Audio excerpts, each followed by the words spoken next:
That room is under construction right now. They're redoing it. Glad I'm not their kid. They're cute. They're adorable. Good evening and welcome to the August 17th meeting of the Litchfield School Board. I'll call the meeting to order and we'll start with the Pledge of Allegiance. I pledge allegiance to the flag of the United States of America and to the republic for which it stands, one nation, under God, indivisible, with liberty and justice for all. Hope everyone has enjoyed their summer, the weeks of sun and sand, hopefully. Let's see, are there any revisions to the agenda tonight? There are a few links that were updated for the board, but the agenda is pretty much what you saw last week. I'll do the summary of non-public actions from August 3rd, 2022. Mrs. Harrison made a motion to approve the non-public minutes of July 2nd, 2022. Mrs. Ames seconded. The motion carried by roll call vote. Mrs. Harrison, yes. Mrs. McDonald, yes. Mrs. Ames, yes. Mrs. Hirschberger, yes. Mr. Cutter, yes. Mrs. Harrison made a motion to accept the nomination of Megan Connors as LMS Social Studies teacher at a salary of $41,612 for the 22-23 year. Mrs. McDonald seconded. The motion carried by roll call vote. Mrs. Harrison, yes. Mrs. McDonald, yes. Mrs. Ames, yes. Mrs. Hirschberger, yes. Mr. Cutter, yes. Mrs. Ames made a motion to approve the LSSA MOA for the carryover of unused personal time between the period of July 1, 22 and June 30th of 23. Mrs. Harrison seconded. The motion carried by roll call vote. Mrs. Harrison, yes. Mrs. McDonald, yes. Mrs. Ames, yes. Mrs. Hirschberger, yes. Mr. Cutter, yes. Don't believe we have any presentations or recognitions this evening. Not at this time. Okay. So that brings us to community comment on agenda items. Is anyone here for community input? I think we have all of our administrators here for presentations on data further down in the agenda. So hearing none, I will close community comment. We will open up a second community comment period at 8 o'clock or when we finish the whatever agenda item is closest to 8 o'clock. Correspondence? I'm still trying to get it up. We received one email from Betty Vaughn representing the Litchfield Democratic group. And I think it was August 3rd. I don't have it up. And she invited the school board to come to one of their meetings and discuss school and what's going on. Mm-hmm. And she sent it to the whole board. And we talked about, there were probably 3 or 4 emails among us saying what we were going to do. And I think we're going to talk about it later, what we decided. Yeah. Because we're not going as private residents. Like we're Right. going as representatives of the school board. So we needed to discuss that as a whole.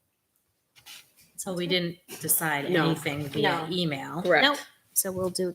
Tina, I made a mistake because I was supposed to add that to the Right. agenda and I did not. Okay. So I would suggest the Notice board park it under either new business or old business, Okay. wherever you'd like to Let's discuss do it. it under new business. So if we add a C, what do you want to call it? Public invites? Yeah, public appearances. Sounds Sounds like we're going on tour. Public appearances. I'll need my group in there. I'll be taking autographs later. Community outreach. Yeah, something like that. Right. Perfect. Thank you for adding that. And that will bring us to superintendent comments. So just a couple of quick things.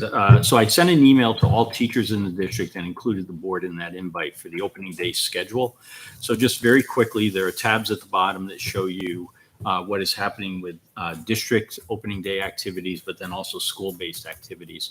A little different this year, we're going to actually open with the teacher workday.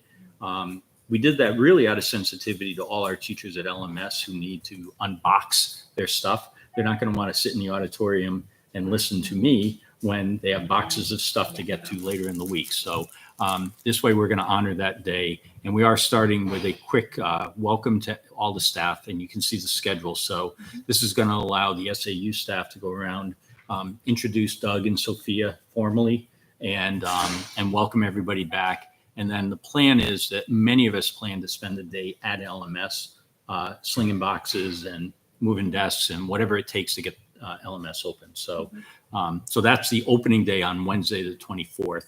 Hopefully that'll help settle everybody. I've heard, by the way, from GMS teachers that they love this schedule.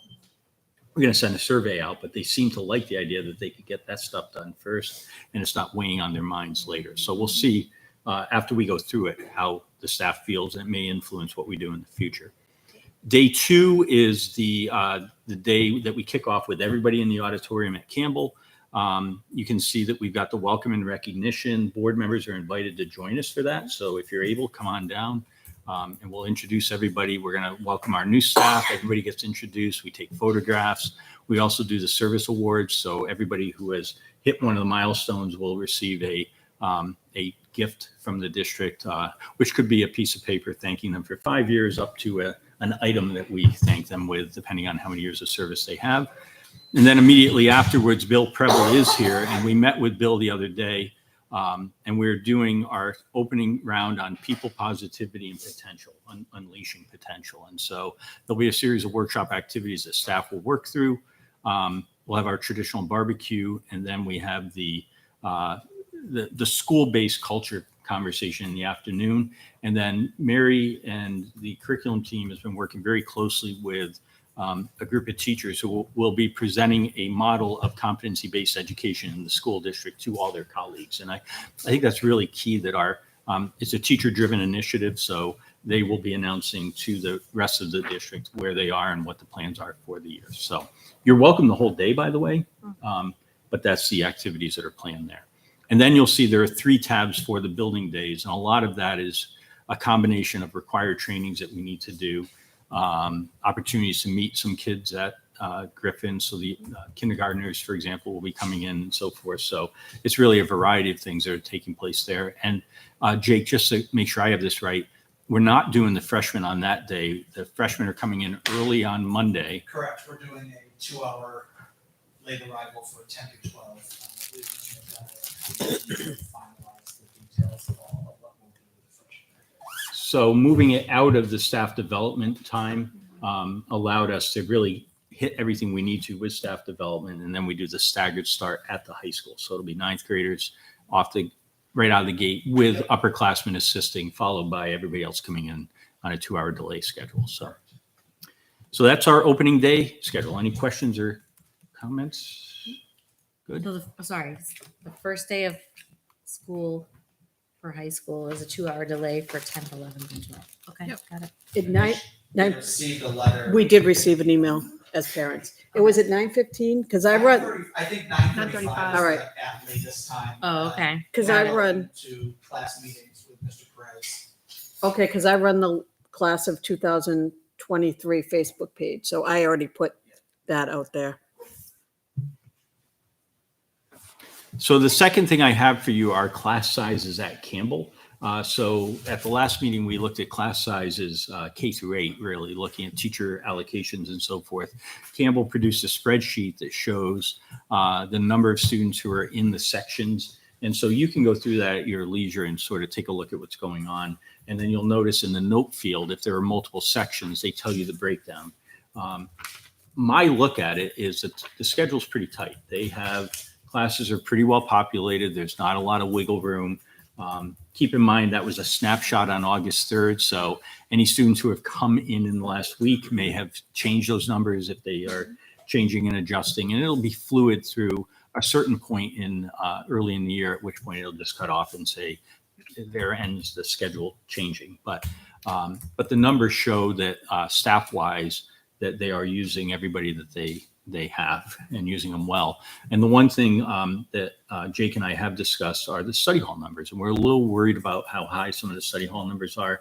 And so that's prompting a different conversation just about how we utilize the resources, because, I'm not a big believer in study halls, to be honest. I think kids ought to be taking classes. But I think it's up to the high school to examine that and figure out, so what exactly is it that we want to have happen here with those numbers. So if you see those study hall numbers, you say, Mike, there's 100 kids. Yeah. There's only 400 in the school and 25% are in a study hall. That's definitely on the radar and something we're aware of. But keep in mind, a senior on release is showing Right. up as a study hall kid right now. Which I already signed my paperwork. And so until that gets mopped up, that's going to show as That's a gonna be- gigantic yeah, study hall. absolutely. It really isn't a gigantic study hall yet. What are the numbers in column D and column E representing? Okay, now I have to open it, Andrew. It's at the bottom. Oh, It's at the bottom. Okay, Yeah, let me it scroll got up. sorted, so and the Oh, header okay. is at the All right. bottom. Oh, number of sections and total 164. students. Got it. Thank you. Yeah, I had that same question. All right. So- You got it? Yeah. Thank you. I had a quick question too. I noticed the CTE programs are in there as well. Yep. Do we have students going to Pinkerton this year, or is everybody at Alvern? Yeah, so the way to read that, if you roll down, because I have this sorted right now by course number. Mhm. And so the first thing I come to is 3C, and then it says TEA. Yeah. So that's Tech Ed Alvern. Oh, Right. okay. And so then you know that construction one is running at Alvern, and you can see how many kids there are. If you keep going down, you will see a TEM, which is Manchester. So we have one student who is going to School of Technology taking collision repair. Okay. So that's a unique program that is not offered in Alvern, and that's what the student's interest is. So we're able to access that program. And then the- have to take a bus. So I don't honestly know where the busing is with the Okay. Manchester student. I'm not sure if this student is a self-transport yet. Oh, okay. If they are, then that would be fine. If not, we'll have to get another provider to. Okay.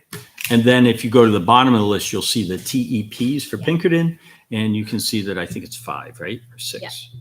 1, 2, 3, 5. So there are 5 at Pinkerton, and Michelle is working on the busing question for Great. Pinkerton. So, but again, if you look at the programs that they're accessing at Pinkerton, they're all unique programs that aren't available. So, to me, this is a handful of kids who are accessing highly personalized educational experiences. And remember, even though we pick up costs for transportation, the cost to attend there is minimal to the district because we're leveraging lots of money in federal funds that support these programs. So if you didn't send somebody there and you said, nope, you got to stay at Campbell, the cost to educate them within the halls of Campbell will be higher than what it is for accessing these programs and not as personalized. Where can I see the Pinkerton classes? How do I They're differentiate all them? the- CT, the 3C, 2E. So if you look at column A, Okay. yeah. 949 it starts. Oh, with the P. Got it. A Alvern, M Manchester, P Pinkerton. Got it. Does anyone think it's odd that there are 60 kids in honors American literature and 56 in regular? Shouldn't there only be like 1 or 2 honors classes? Like that's more than half of the grade is in honors. Is that actually I just tried to pull my kid out of honors. No, I'm just saying. I don't know. No, it's the other way around, isn't it? 60 and 56. are in honors and 56. I'm sorry, are in- honors, which one? American World Lit? literature. Oh, American. I was looking at World Lit. Oh, I sorry. didn't look at the other one. I just think that's strange. Yeah, it's 60 in honors, a 17 and 18 and a 25. Mm-hmm. And it's 56 in regular, which is 27 and 29. So those are big classes. It's a pretty even split, though. Yeah, which I just think that's odd. That's true with other classes too. I gotta find them I again, mean- but yeah. So some of these core classes have almost as many people in honors as they do in the regular class. Which I don't think that's the norm everywhere. This is a problem we ran in when 8th graders all think they need to be in algebra and they all think they need to be in Spanish too. Do you know what I mean? Am I alone here? I hear what you're saying, but I don't feel like I'm in any position to the best people to decide where the students should be. I assume have done that. The teachers weighed in the building don't- administrators and scheduling. No, I I don't think I the don't know. students sign up for the honors on their Yes, own. they It's do. gotta- They honors absolutely American do. Lit, the prerequisite says you're supposed to have a B plus going into that class. That And, can't be true. in Well, it's What might be helpful is, and this is something we could ask Jake to provide for us, but data from last year. Mhm. So how many kids were in the 2? Yeah. How many kids switched after schedules were made? So signed up for honors but ended up in regular. And then how were the grade distribution? So we can Because look the at that. rigor should be so much higher in an honors class that people, they need to be ready to roll. No offense to the C students, because I had a C student. They need to be placed rather than slowing on down the honors and AP kids. My son could sign up for AP classes. by himself. I don't even think I saw his schedule. Well, I saw, I guess I that's don't know. surprising. to I me. guess it's something the department head should talk about. I don't know what it was like in your school, Jake, but I don't think the split should be 25-75. That's what I was thinking too, Liz. But honestly, all I could think of is that we have a high percentage of our students that go on to colleges, right? Mhm. I was surprised actually on the flip side that so many people were taking honors pre-calc.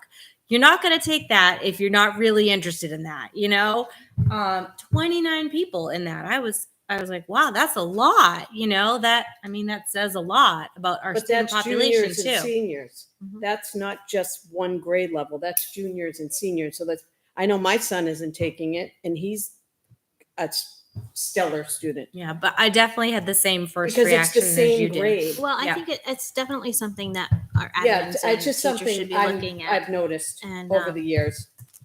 So we'll keep that Yeah, on the just- radar and keep Mm. taking a look at that. And then I think remember, this is still preliminary, so Right. let's let let everything shake out and see where it lands, and then we'll definitely pursue. Do we typically get like another version of like our final enrollment is October 1st? Do we do something like that for class enrollments? We too? can do an update Yeah. of this for October 1st. So Once you see everything, exactly once the where dust settles. it's settled. Yep. American Lit, is that junior year? Yeah, This that's is- 11th graders.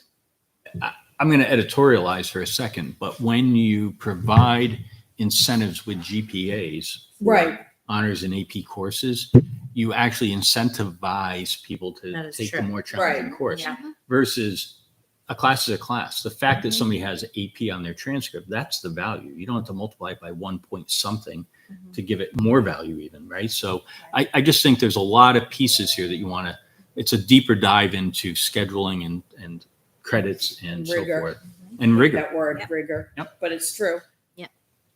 There are several classes on here, we'll say at least a handful, that I believe, if I'm reading the codes right, are offered at Campbell. Don't quote me on that because I don't know all these codes yet. But they have less than 5 students. So what types of effective challenge do we do to say if that class is worth being? Which ones? So give me Well, I an mean- example and then I'll give Yeah. you the backstory because All right. everyone has a backstory. I Sure, believe. there's AP Calculus Mhm. BC with 2 kids. Right. So that runs Oh. at the same time as AP Calculus AB. So it's a combined class. You just have 2 kids who have taken the BC curriculum, which is a faster curriculum, but it's not a separate class. They are co-mingled in with the AB kids. So add the 2 together and you have a solid class. The same thing with like marketing. Sorry? Piano Yeah. chorus, Yeah. right? Yeah. Well, no, piano 1 and piano 2 is another one. I looked at it and I'm like, wait a second. Nope, Yep. piano 1 and 2 are simultaneous. Marketing 1 and 2 are simultaneous. So all those classes that are really tiny are doubled up in order to make sure that it's a full class. These are better than we've seen in years. Yeah. Like there was an 8 in this class and 9 in this class. This is tight. And what's academic instruction? Yeah, that's a good question. That's a course. It's on here twice, yeah, with 3 kids each, I believe that is a special needs class. 138 and 139 on the spreadsheet rows. Oh, let me tell you. Yeah, it says Free SP. SP. So So- what's the okay. code That for is- SP? That's services? special needs. Okay. Yeah. So that's an individualized course for a student with the, Basic. So Identify. maybe a breakdown of those codes would be helpful for me if you just added as a separate tab or something, so I can understand what these codes all mean. I don't know if What that's- codes are you talking The about? The codes in column English? A, right? The course Oh, numbers. the English, math, facts. yeah, most are, Well, most are defined in B, but I know what you're saying. Some Yeah. of them it's hard to say, hard to. Well, like these Okay. ones at Pinkerton and Manchester and all, I would have Yeah. no idea. Right. But yet, when I'm looking at this and I see those as small numbers in enrollment, Mhm. my first question before you answered it, before I asked the question, was why? So it would be helpful to have that, I think. Or by department. But I'm looking at the study halls, like you said. What's the difference between a directed study? Oh, those are special ed ones, right? correct. Okay. But it doesn't, like A period could have 200 kids and 100 come in late. Or G period or whatever, how are A, E, G, whatever. Interesting. Yeah, I'm good. So Thank there's you very much. 15 in chorus and 25 in band. Those are Are good numbers. those increased numbers from last year? Hopefully the Disney trip will help. Maybe more people believe- want to sign up. I believe they're about the same as last year. I think you're right. But they're not going down. Not going down. Yep. We'll take Okay. Well, that's good. And I believe chorus and advanced chorus that's a combined class Correct. too. That So is there's- correct. Yep. So that's 15 between the two of them. Okay. Okay. Looks good. All right. Excellent. Thank Good you job, for that. everybody. Two other quick things. I'm sure the board is aware, the community should be aware that the CDC issued new COVID guidelines on Friday. We're still Yep. digesting those and figuring out what the impact will be on the guidance that we give out to parents. I just want to point out to the board that Michelle and I silently removed the COVID spreadsheet from the agenda and nobody noticed. I noticed think it. we- I just didn't say it last meeting. Nope, you Say the didn't. You C didn't word. say anything. We're just quietly making it go away. But what we've discussed as a team is that we intend every admin meeting to make sure that we are staying on top of the numbers and looking at situations. So it's not disappearing off our radar, but at this point, people have access to all the tools that are necessary to live with the pandemic. And we're just going to trust that parents and families are doing that. And personally, I'm inclined to not structure it in a way that has families not being completely straightforward and honest about what they're doing. I want to make sure that people understand and are taking care of each other. And that's the appeal that we're going to make, is that people need to do the right thing. And, masking is still okay if it's protecting others from a potential exposure scenario. So we'll work on getting the guidance shaped up and then sent out to everybody. And the last thing is I want to talk about the LMS project. So we were there today on site. It's coming along. It's not ready yet, but it's coming along. There's a lot of dust and a lot of cleaning that's going to need to be done, but the crew is committed to making all of that happen. There has been what I'm going to call a setback in terms of the equipment shipping. And so some of the equipment relative to the systems that we're installing has not shipped on time and is backed up. And so when we open, the systems are not going to be operating at the level that we anticipated that they would be. So we're working with North Branch. They've been wonderful, by the way. They're doing everything they can to help us out with this and to make sure that we can operate the building safely and that students and faculty will have a good experience in there. But it's on. And with everybody in the building, right? So that's the other thing. So we're working hard to do that. It's just not going to be as turnkey on day one as we anticipated. And the delays we're hearing about are pretty long. So this is going to be something that we're going to be working our way throughout the fall. But they've been able to jump ahead of schedule and are demoing parts of the building that we didn't expect them to get to yet. So, and again, Jen and Martha have just been fabulous at figuring out how to put people into places. So it's getting there. And a reminder to the board that you have a tour scheduled on next Wednesday, a week from tonight. We're going to be at GMS to do a tour in preparation for the building aid. And then we're going to head up to LMS to do a tour. At that point, teachers will still be in there unboxing stuff, I'm sure.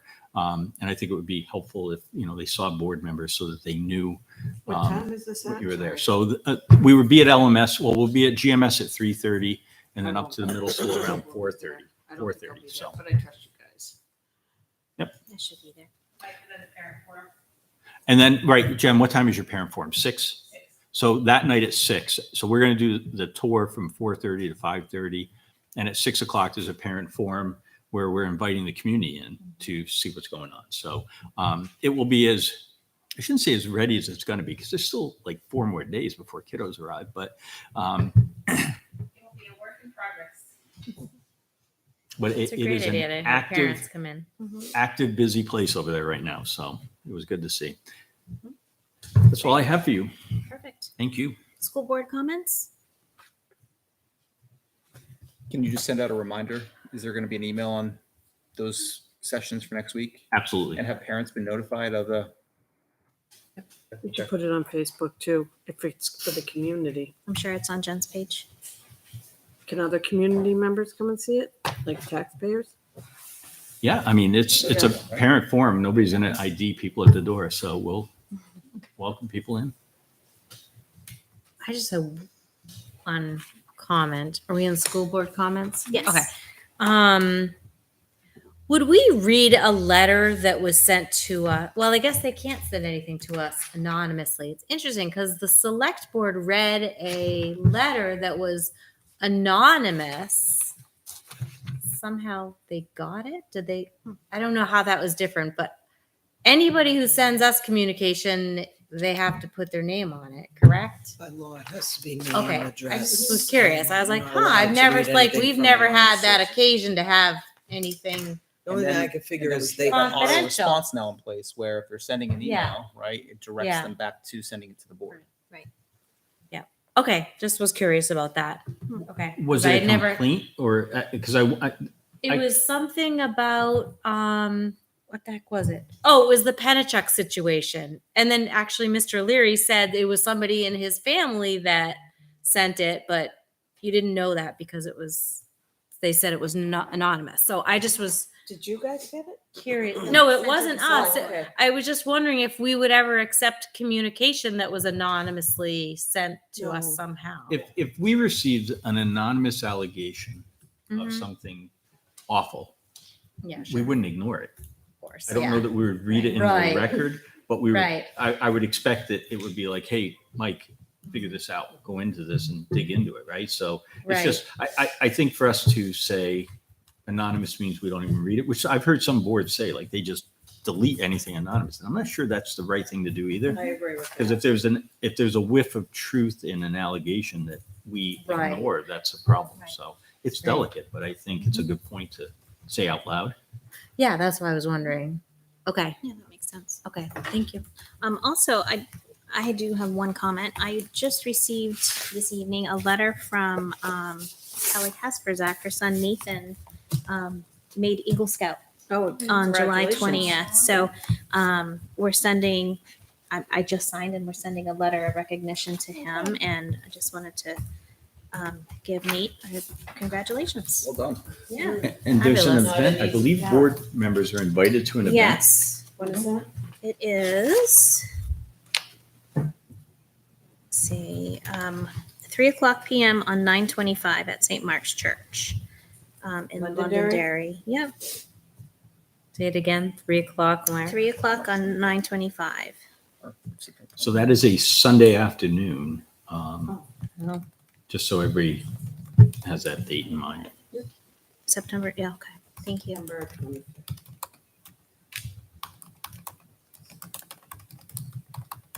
Just let me know if. Oh, never mind. You're free to go. If you want to. Can you send us that email? I didn't get it emailed. It's a letter, but we'll scan it We'll and scan it and send it to Ah. everybody. And that's all I had for school board comments.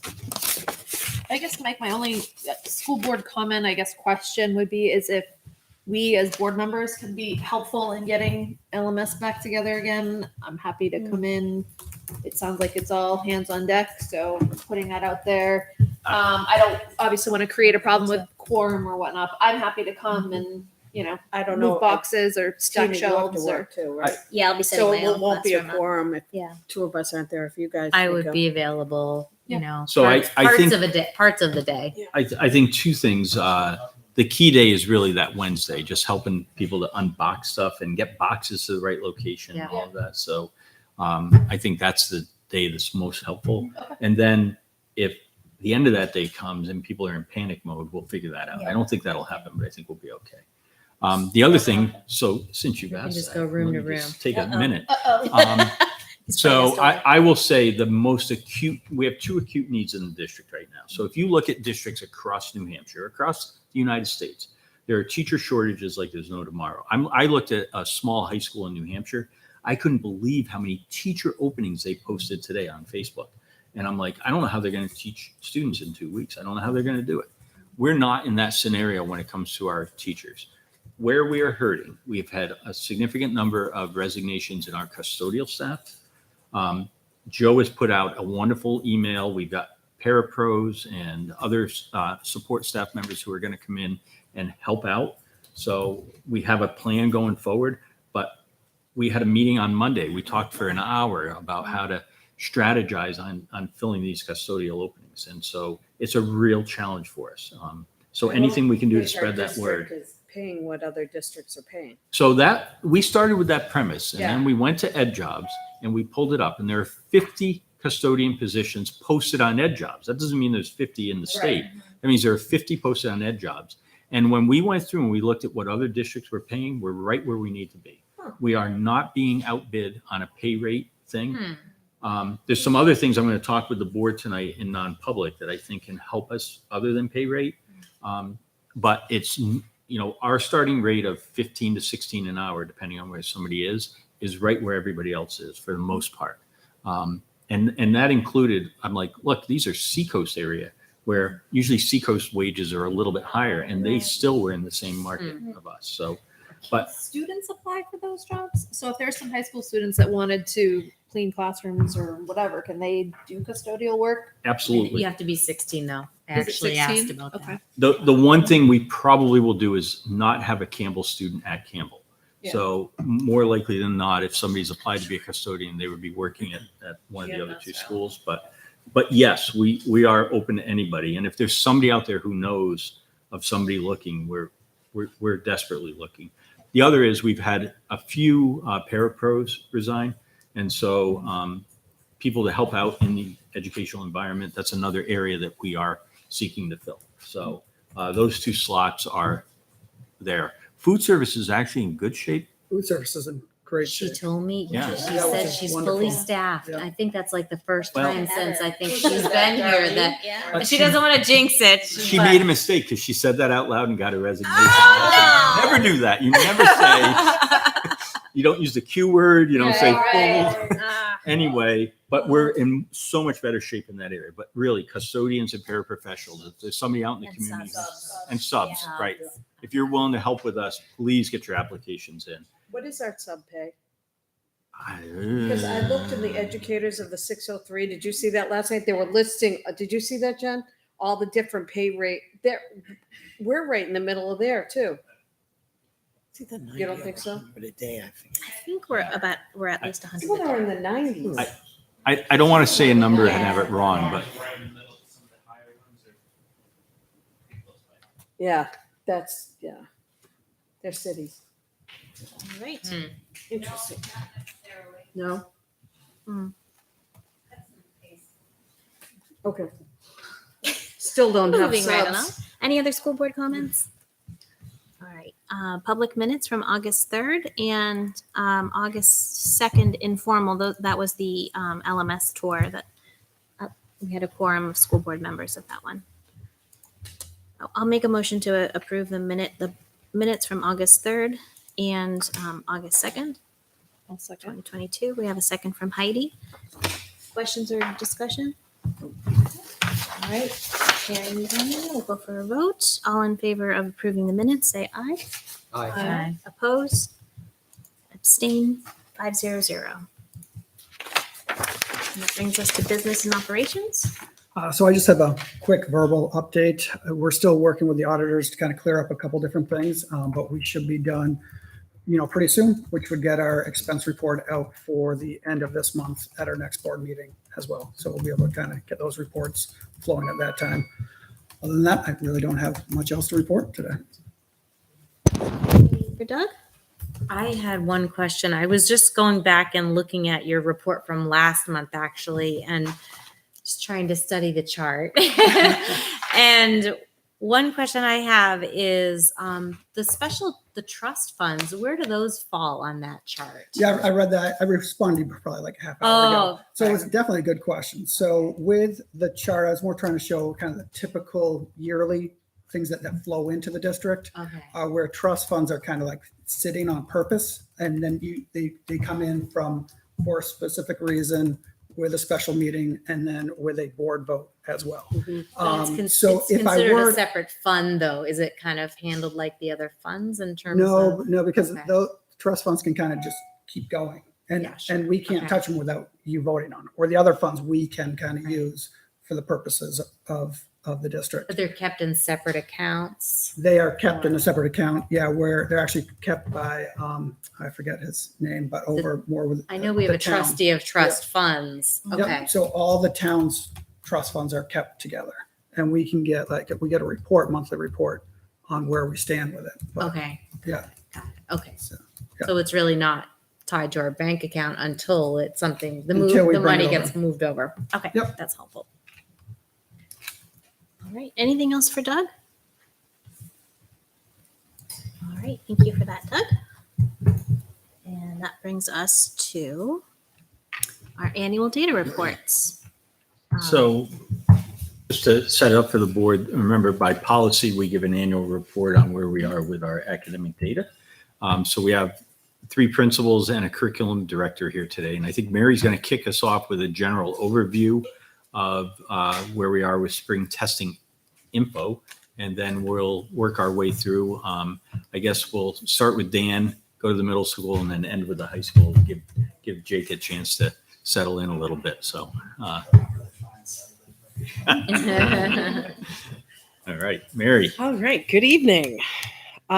So I'm here just to kind of give us an overview of the testing that we've done this spring, and in looking specifically at the state testing. I know some of the buildings will get into things like iReady and other APs, but just looking generally at our state testing. So we run state testing from 3rd grade through 8th grade in all levels, and then again in 11th. So just as a reminder for people, in 3rd through 8th, we take the New Hampshire SAS reading and math at those grade levels. At the 11th grade level, we take the SATs. We also test for New Hampshire SAS science in grades 5th, 8th, and 11th. So what you'll see, why do we look at this data as a district in broad strokes? It really is to help us identify some gaps that may still remain because of the pandemic. Identify the students that are on the bubble, as we dig into the grade level data, as we dig into the even deeper into the student level data, we can really identify where those gaps are for specific kids and target their instruction.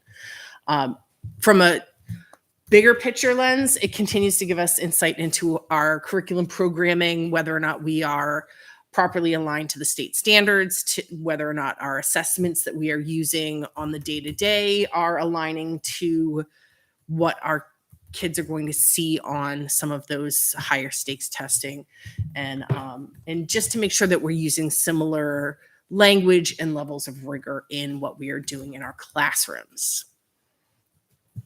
So overall test performance, you'll see 2 things here. On the left is our summative ELA scores for the district. That's in grades 3, 4, 5, 6, 7, and 8. You'll see that we're sitting at about 50% of our kids that are at or above proficiency, with 50% that are not quite there. 26% of those kids in the yellow, you'll see that they are approaching proficiency. So again, that's a huge What is grade the span. benchmark for the state? So it's roughly 661 is what they have for level 3, roughly 660. And I'm going to explain that on the performance levels, those spans for the scores are, I believe this is 8th grade that I used as the sample. The score bands change slightly depending on the grade level and depending on how the performance was basically at that grade level, but it's within a few, plus or minus a few points. So the level of proficiency for students is a level 3, and that typically is around a 660 in that area, plus or minus a few points. Okay. But the band that we're seeing here is the one for all of these combined This is grades. all combined grades. Yes, I didn't dig into the individual grades because that's what the building principals are going to do. So you'll see math. Our math and science actually looks pretty similar. We have 37% of our kids that are proficient or above proficient in math, and 35% of our kids are approaching proficiency. So they're just under the benchmark. Is this what districts are seeing because of the COVID year or so out? So It's going to take a while to catch up. Is what I it think is going to take a personally. while to catch up. But the other thing to keep in mind is this is one testing point. Right. And if we go back and look at our SAS data, I do the comparative. I have comparative charts and look at the cohorts and everything else. It's not that different. Like we're seeing similar trends in it. What I personally think, and in the, you'll hear a little bit more especially from GMS and LMS, is we're seeing more of the growth. And I think we'll continue to see growth in these scores due to the work that we're doing with iReady.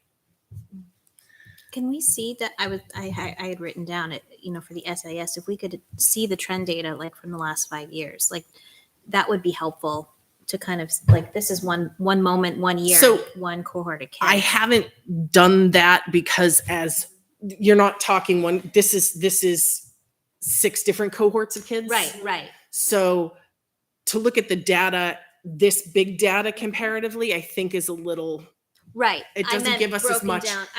And I'd I like think to you'll it see some of that cohort tonight. grade And level. if you Mhm. don't get enough of it and you want more of it, I absolutely can do that. Great. I can provide that to the board. Science, again, a little bit less. We're looking at 33% proficiency with only 22% approaching proficiency. Across the board, across the state, science has been the hardest. We see the lowest levels of the state average. I know for the high It was school. really tough last year, right? This Yeah. is Yeah. It's since the that was a inception of shocker the when- SAS for science, Yes, the your scores kid- have been Yes. very low Yeah. across, and not just here, across the state. The state average is very low. Okay. And we try, and what we've done in district is to really try and get our kids into some of the modulars and using sample questions so that they get used to that language and those kinds of things. But it still is, I think it's still a little bit of a moving target because it's not, the way the test is run for the SAS science is very different from what the state has been pushing with NGSX.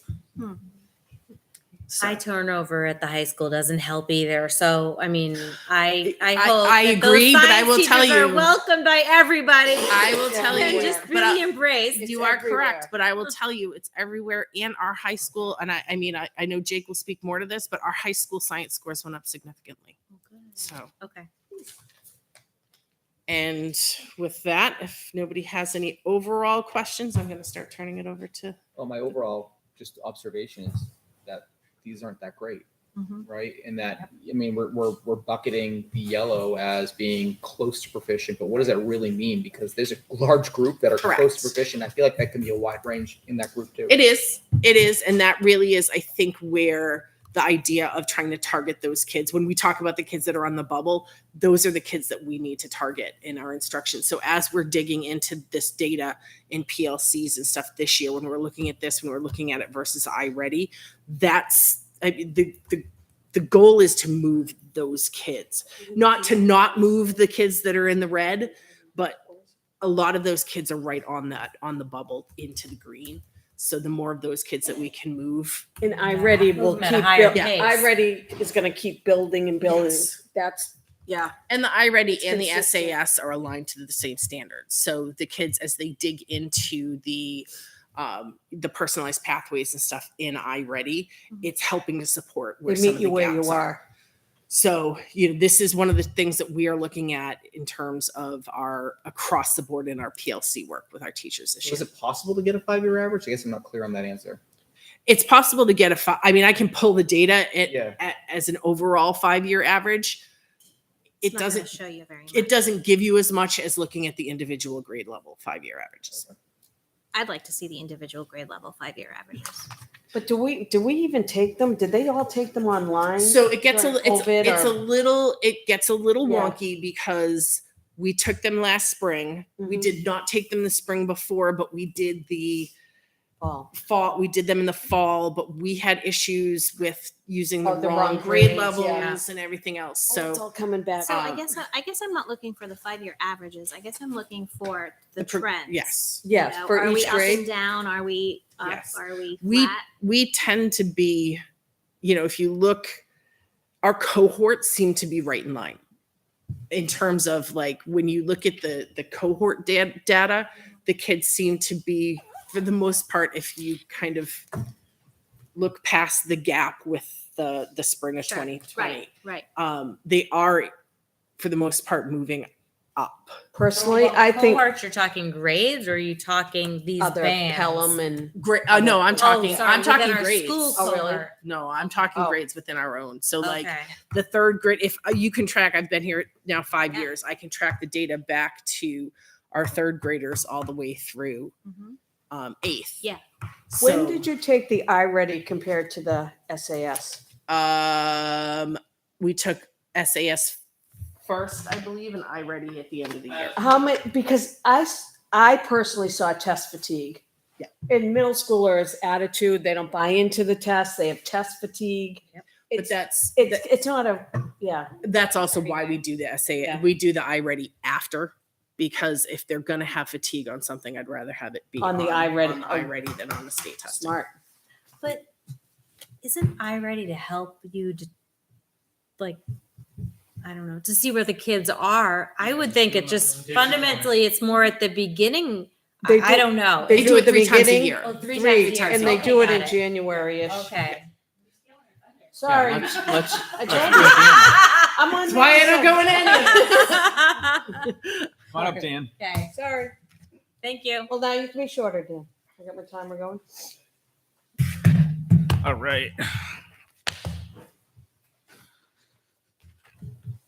All right, so you can actually go right to the next slide. So if we go back to last time when I was talking to you, I threw out the words micro data and macro data.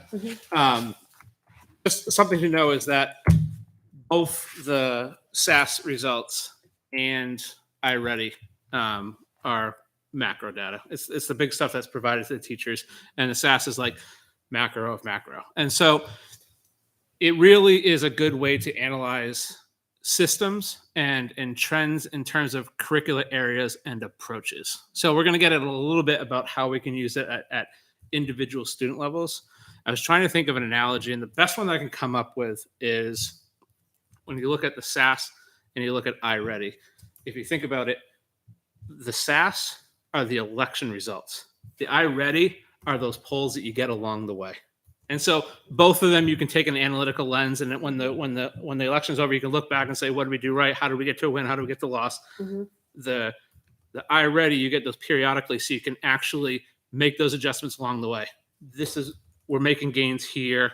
We're not hitting it here. What are the adjustments that we need to make? So that's just kind of the introduction to the results that we have. So I wanted to kind of introduce that, and we'll get into a little bit of the nitty gritty and the specifics in terms of numbers as we go along. But these results, these numbers, all this information is used again within the structures of PLCs or collaborative teams, and they're used on different levels. So we're going to use this SAS more to look at systems and curriculum and general approaches, whereas the iReady is used along the way.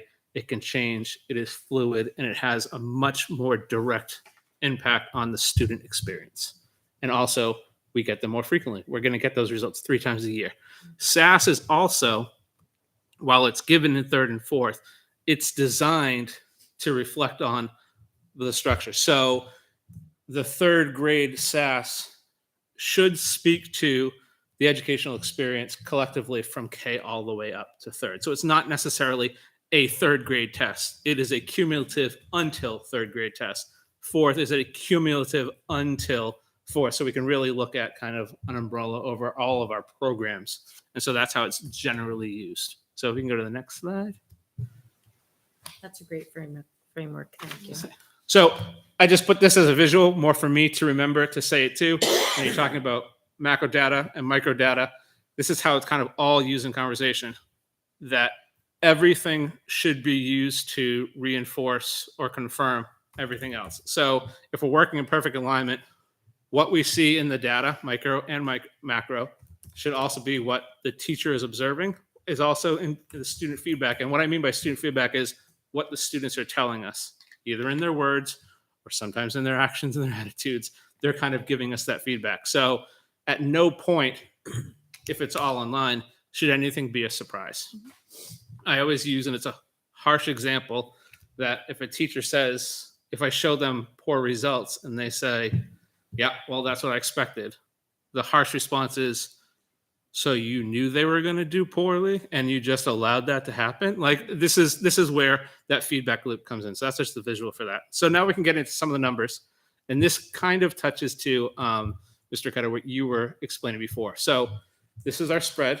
It is obviously not where we all know that we can be, but I pointed to the arrows. And so on there, this is where you can get down to that student level specific.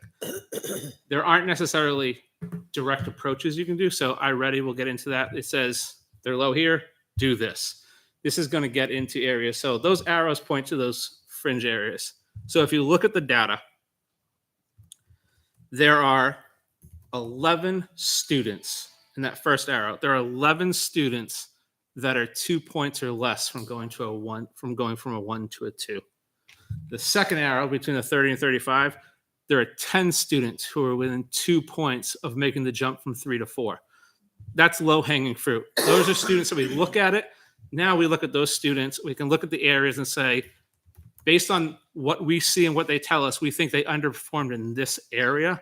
Let's target that area through some of the resources they give us, whether it be the SAS interim assessments or just in our general curriculum practice. We can target that. We can put a little effort there, and that may make the 2-point bump. On the flip side, and covering both angles, though, you should know that that second arrow also represents that there are 25 students that are plus or minus 5 points of that proficiency. So there's 25 students that just barely made it, as opposed to just barely didn't make it. So we really want to focus so we can keep those plus 25 plus 5s there, and we can move those minus 5s over into that area. So that's kind of how SAS can be used on that student level. So going to the next slide. This is just a breakdown. Now, just for visual dissonance, the way it's presented to me, I have to snip it and move it. And so sometimes you're going to see grade 4 and then grade 3, and sometimes you're going to see grade 3 and grade 4. So just kind of really pay attention to the labels. So this is what you see as a grade breakdown. As you can see in math, we see a little bit better performance in grade 3 than we do in grade 4. Can I ask you this? Are they expected to have subtraction, addition, multiplication, and division by 4th grade? Because 3rd grade is where it all comes together. And if you don't know addition when you're in 3rd grade, how are you going to learn multiplication? And then you're expected to know all 4 by the beginning of 4th grade. End of 4th grade. Division. Yeah.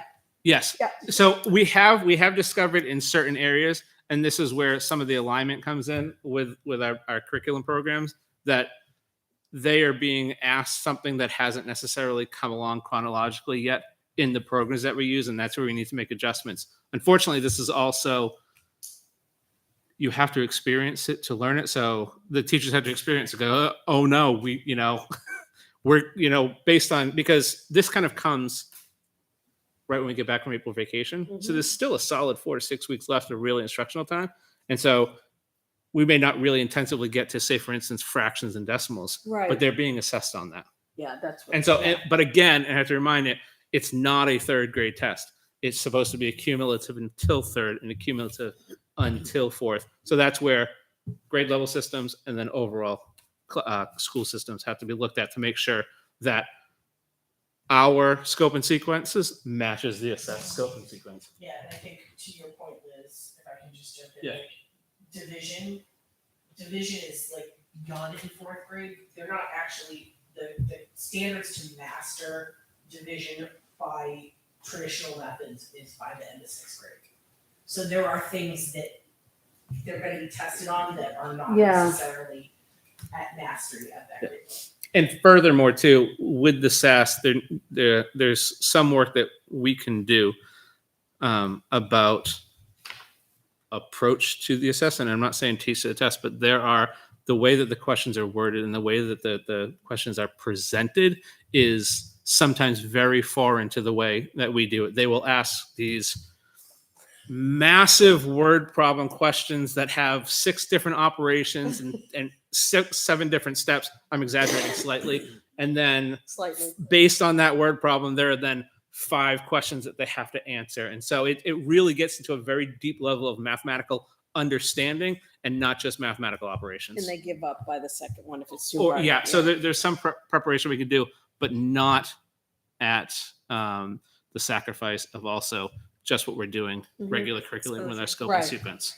So that's always a challenge to kind of figure out is how we prepare them for the test without teaching to the test, but giving them the skills and resources that they need. There are some resources that are available that we kind of work with.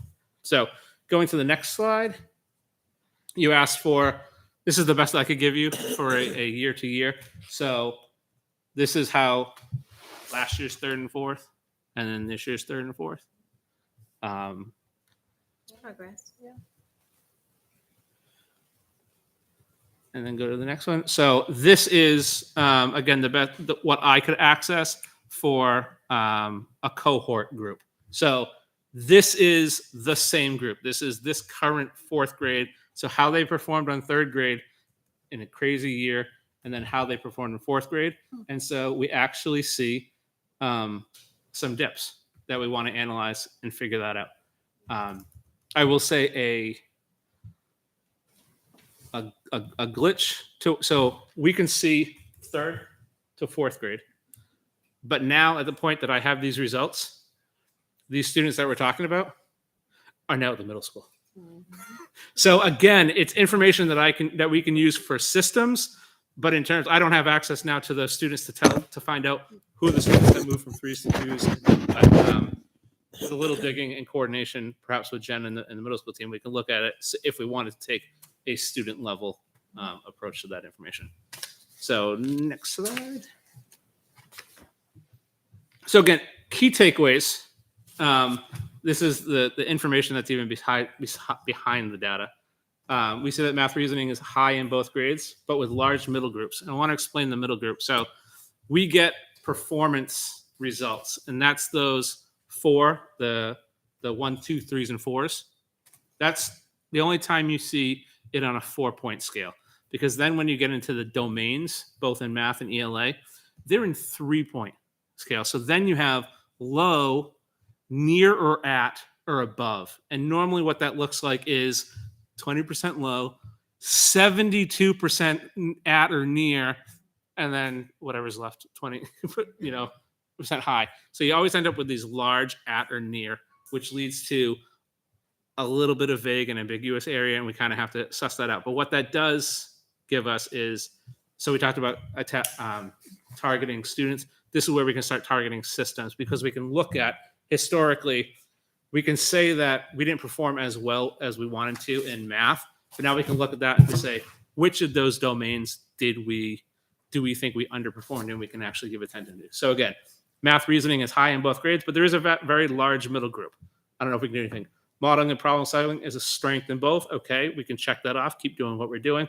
And then we look at operations and algebraic thinking. But this is where it's interesting, because operations and algebraic thinking, both at that 78% at or near or above.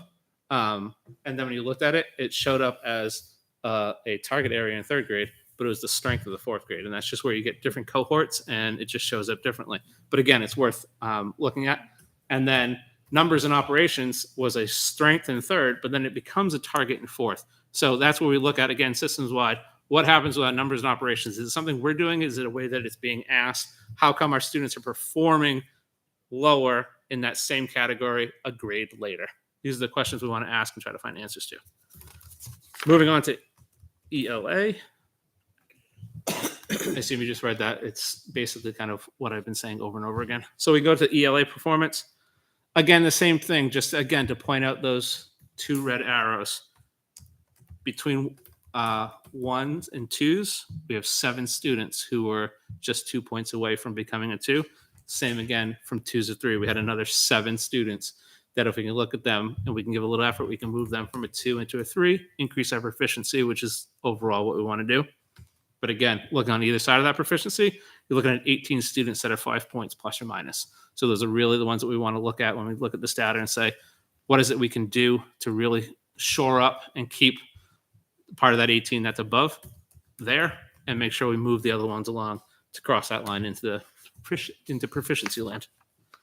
And now you're going to see just kind of some repeated numbers. I think you're back. I went the wrong way. Okay. Hit the wrong button. Again, we'll show you. I don't necessarily read, but again, here is our grade breakdown.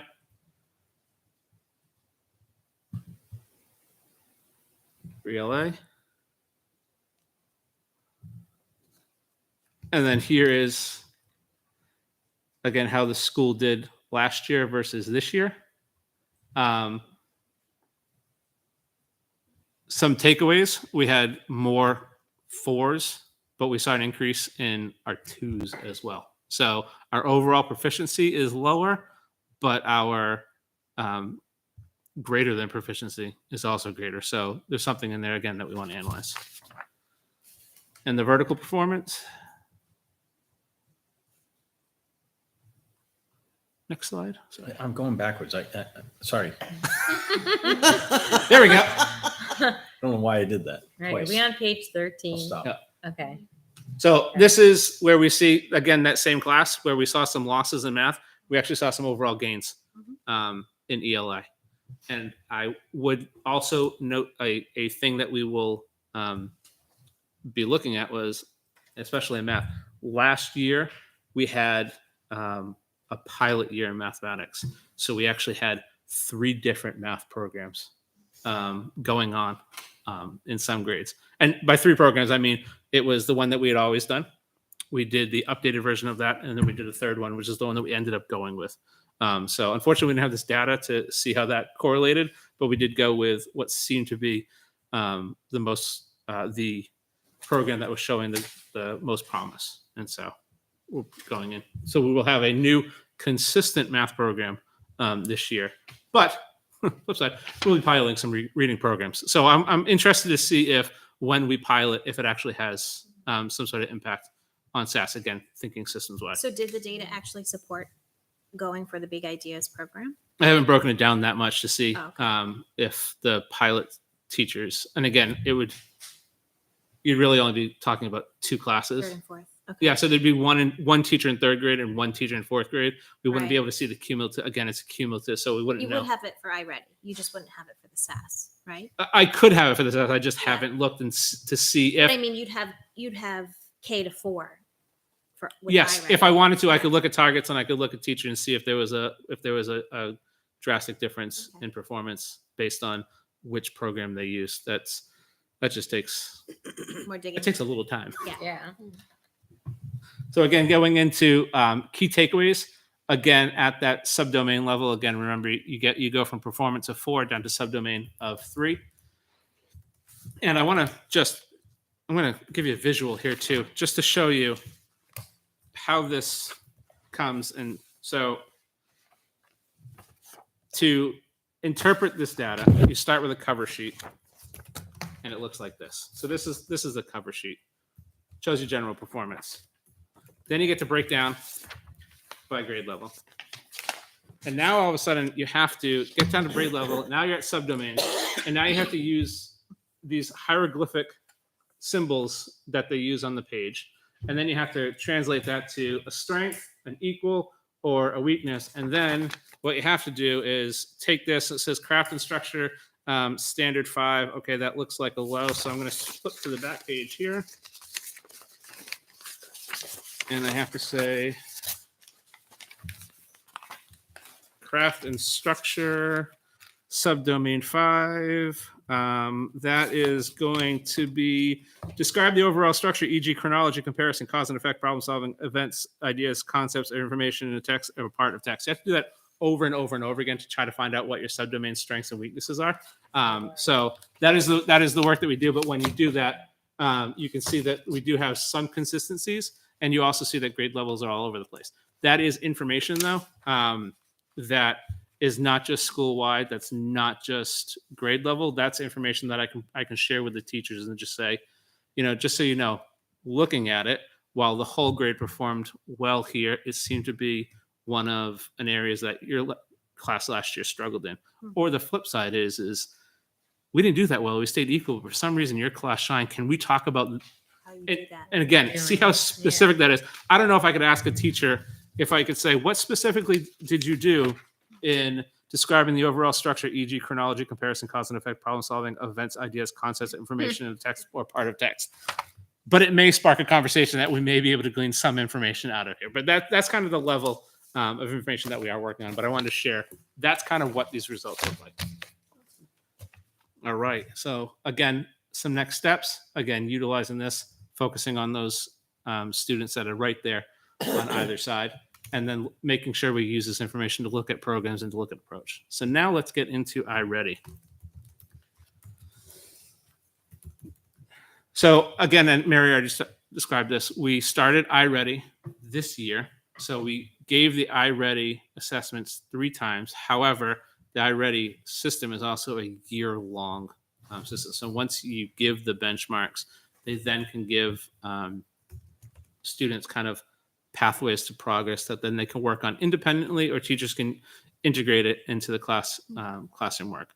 And so I will say that we did the 3 benchmarks, but as any new program, it took a little while before we kind of reached full implementation. So I'm expecting even more full implementation this year.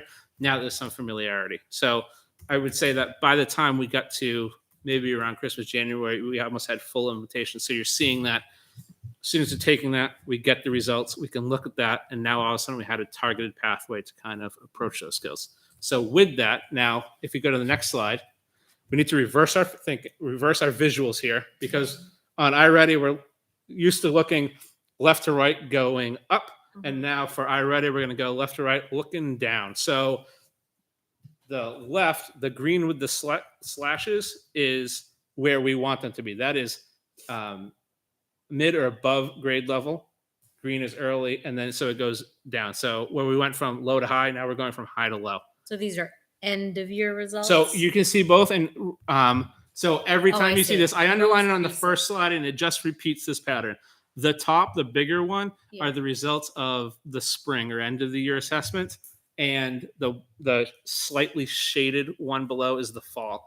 I left out the winter just because it would be a lot Yeah, visually that's to fine. look at, but you can kind of see a whole year. And so what you're seeing is that this, whereas the SAS is viewed to give us kind of summative results, this gives us progress, and it can show us where we're progressing and where efforts are actually making a difference. And so these were quite promising, because as you can see, overall iReady Math, you see where we went from 5% in that green slashy. We ended the year at 41%. We started at the 2 grade levels or below. 14% of our students were there. By the end of the year, we were at 2%. So you're seeing that growth that we wanted to see through utilizing the program. So if we look more specifically at it, you can go to the next slide, Mike. And Dan, just Yeah. what's helpful for me is looking at the yellow, because yellow is 68% of the kids at the beginning of the year were 1 grade level below the grade they just started, right? Yeah. So that to me is the gap that you Yeah. want to close down. Yeah. And By when the you see end of that the year, we yellow shrunk turn it to 29. Yep. That shows you that you're on track. You're doing, they've had an experience and they've caught up. Yeah, and more importantly, once you get to yellow, you want to see all the numbers shrink. That means that we want our yellows and reds to become greens. And so I would be concerned if we saw a shrinking in yellow, but we also saw an increase or a stay at red, because either they're staying there or we've lost some yellows the wrong way. Right. This is showing us that we're trending left, if you will, the way we want to look How at it. close is the fall assessment to the start of school? So the fall assessment, I want to say we implemented it 2nd or 3rd week in September. So pretty quick. Yeah, we want to do it very quick, again, because it is rich, usable information that teachers can then use to create their levelized group, to create their targeted group, and when it comes to reading groups or math centers and things like that. So I know that the teachers are usually pretty eager to get that information. It's really that first kind of tell of where their students are at and then what they can do. So we did it fairly early on. I want to say no later I don't want to say we had the whole school done by October 1st, but if we didn't, we were very, very close. It's my understanding that our school district is 20% special ed, 20-ish, 25. That's about the number. Every single student takes this test. It sounds like I'm making excuses. Every single child is expected to take these tests. Yes. Am I wrong? And For the most part. for the most part, Yeah. and some of them might have hearing accommodations. I think that counts for something too. I'm just saying that some of these kids aren't working at a different level or different speed, and they're expected. It might take my kid a day to do it. It might take Dan 3 days to do it. Mhm. And every kid is expected to take it, which kind of messes with the data if we have. It does and it doesn't. Keep in mind with specialized instruction, the students should be making the same grade level adjustments. We know in reality not all do, but They should be making the same theory is progress. with the additional resources and the specialized instruction, they should also be making the same grade level gains. And if they're not, there's a problem. And again, we look at this, we're looking at this primarily through a progress lens as opposed to a performance lens. So we look at that fall and we're not looking at that to say, how did our kids perform? We're saying, here's our baseline, here's our benchmark. And now what can we do? We're looking for fall, group, let's work towards winter, check in, fall. Again, we should see smaller yellows and reds and larger greens. But if a sixth grader who's reading at a third grade level, how is he expected to take the sixth grade? Again, we're hoping that I don't know if we want all green, but like We if can't not we, expect it. no, to but jump if to but red. if we can get someone, Not that. We we don't want totally that. We want that. But we need to expect some level. But of again, red. our hope is that a 3 or more grade below, we can turn them into a 2 grade Right, below. Like okay. we're looking for progress and progression, Oh, not yeah. necessarily performance. Although, yes, we want it. yeah. Yes, okay, I'm going on record. We want all greens, but the expectation first and foremost is to see Yeah. growth as opposed to performance. I think another measure of progress truly is seeing a higher percent of greens coming into the fall number. Yeah. Like more kids. So there at is a grade little level. bit, just so you know, there is a little bit of a reset. Summer So- slide. They end Well- the end of second grade on a second grade test. They come in third grade. So there is a little bit of a gap, just a small one. But yes, you're right. We should see these hold steady. But end of second grade and beginning of third grade, there's a The target groups, the target. groups. yeah. So Sure. We're Okay. not gonna see it hold steady because this is where they should be based on what grade, I don't know what grade you have. This is overall. Okay, so based on second grade, at the end of the year, that's where they are at the second grade Yeah. settings, the second grade levels. Then you go into third grade. But third grade, those targets become more, they become higher. Yeah. So are they being Expectations tested are in the kids- fall for what they should know at the end of the year? You're nodding. Okay.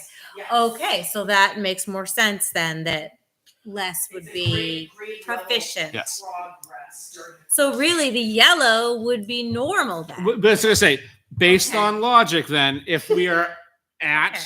So they're if not we're truly a ear- year behind. yeah. Right. They Right. haven't Yeah. had the year yet. Thank you. Yeah. All right. No, the yellow is one grade level below Below. the grade level they're in, which you would expect them not to be there yet, right? Correct. You want to do exactly what Dan's Right. saying. Okay. I Close just wanted that to yellow and clarify. have them turn green Yeah. because they have a Got year's growth. Correct me if I'm wrong, but I think this is actually a really helpful visual when it comes to competency-based grading. It's exactly what you've been saying, Mary, which is we don't expect you to be in the green when you start the school year. Like we don't expect you to be Right. getting the 4s. We expect there to be progress over the school year. And this is a really good snapshot Yes. of that. Yeah. Right. By Yeah. the end of third grade, you should be proficient in third grade. Right. Yes. Yeah. In theory, if you're performing above, competency at the beginning of the grade level, what's next? So there should be a Yeah. progression towards those competencies Right. as the year goes on. As we go to the next slide, I know at a previous board member, I think Ms. McDonald, you had a question about participation. Yeah, the first, it was 34%. Yeah. So It was just premature. the end of the year, it took all the way to the end of the year to get them. And just so you know, the participation rates were 95% at kindergarten, 88 at first, 98 at second, 91 at third, 97 at fourth.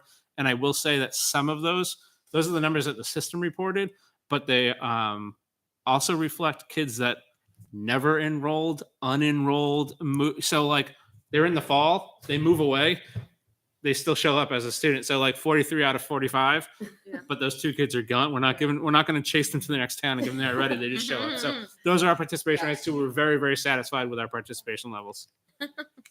So now we can get into areas. So breaking down into domains, I'll let you take a peek at that.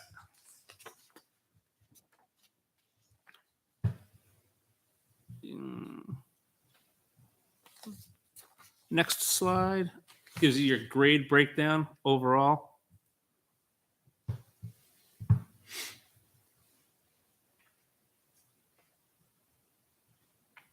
And the next slide, just looking at those domains and kind of what it tells us. Right. So we look at, on a performance level, what areas were our strengths, what were our weakness, and where did we see high growth and where did we see low growth? So you can see, geometry shows low and weakness. At the end, you're going to see how we can really break this down. But for some reason, algebra in kindergarten, they're ready to go. Trig by 3rd grade. Yeah. They forgot it all. Get ready for 7th grade applied mathematics, Jen. So that kind of breaks down. And then again, we're going to see the same thing in ELA. So we can go to the next ELA. Participation rates breakdown 92, 85, 90, 88, 95. So again, very pleased. And again, some of those non-participators were non-students by the time the spring came around. Breaking it down then to the domains. Again, you can see both growth and performance along the 6 different domains. What is phonological awareness? Phonological awareness, what we used to call phonics. Sounds like Decoding, encoding sounds, breaking down a word. We're rocking that. We are, We have a strong phonics. But then there's another line for phonics. Yeah. Okay. but if we go to the next slide, you can see the grade breakdown. Phonics is the letters. Mhm. Phonological awareness is the sounds. Mhm. The letters. Yeah. This is really good data. And then go That's to the just next great. slide, and you can see again, we can have that performance and that growth breakdown. The reason why I put in red phonological awareness and high frequency words, they're low because in 3rd and 4th grade, we performed at 100%. They've got it by then. They keep testing on it, so we can't grow anymore. That's a good low growth. I'm okay with that one. That's Well, awesome. and that's sort of a bellwether. You want that done by 3rd grade. Exactly. So, I Yep. mean, We in should have that fairness, done. It's like you've opted out or topped out, whatever you want to call it. You've hit the where you Exactly. need to be. Yeah. And then the next one. So this is, I took all that information from math and reading, and I kind of tried to look at it in a quadrant view. So you have performance horizontally. Performance. Yeah. No, growth. So there you go. Growth horizontally, performance vertically. And so when you look at these 4 boxes, kind of that upper left-hand box, that's where we want to call it our intense focus area, because that was a weakness that we showed low growth in. Go next to that, a weakness but high growth, that we're going to call that the highest potential. Bottom left is low growth but a strength, so little room for growth. And then that bottom right is really kind of the model. Those are the areas where, if we can analyze them, we showed high progress, and because of that, we then performed high in there. So if you look at that, algebra in grade 2, geometry in grade 3, comprehension information grade 1 and 4, phonics grade 2, we can look at that and say, all right, let's look at this information and see why we may not be seeing what we want to see in there, because for some reason it was a weakness and it stayed a weakness because we didn't show on average the same rate of growth in those areas that we did in some of the other ones. So again, going to the last one, I don't want to read slides to you because I don't like reading slides to people, and I believe that you can read. So the next slide. Oh yeah, I forgot I animated an arrow to pop up there. Oh, Good PowerPoint skills. So now you can go to the next slide. Woo, there you go. You get a flasher. all right.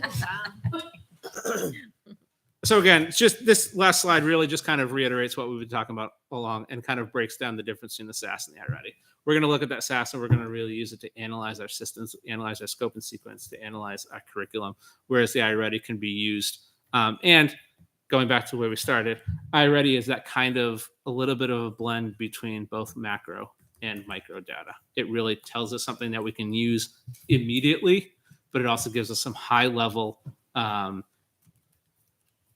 peer normed and kind of nationalized data. So on that, we can kind of get a general sense of not, well, it doesn't show you, state, national, it's normed. So we know that our students are performing in general, where second graders, every other second grader kind of takes the iReady, and we can kind of get a sense of how we're doing in the general kind of educational world.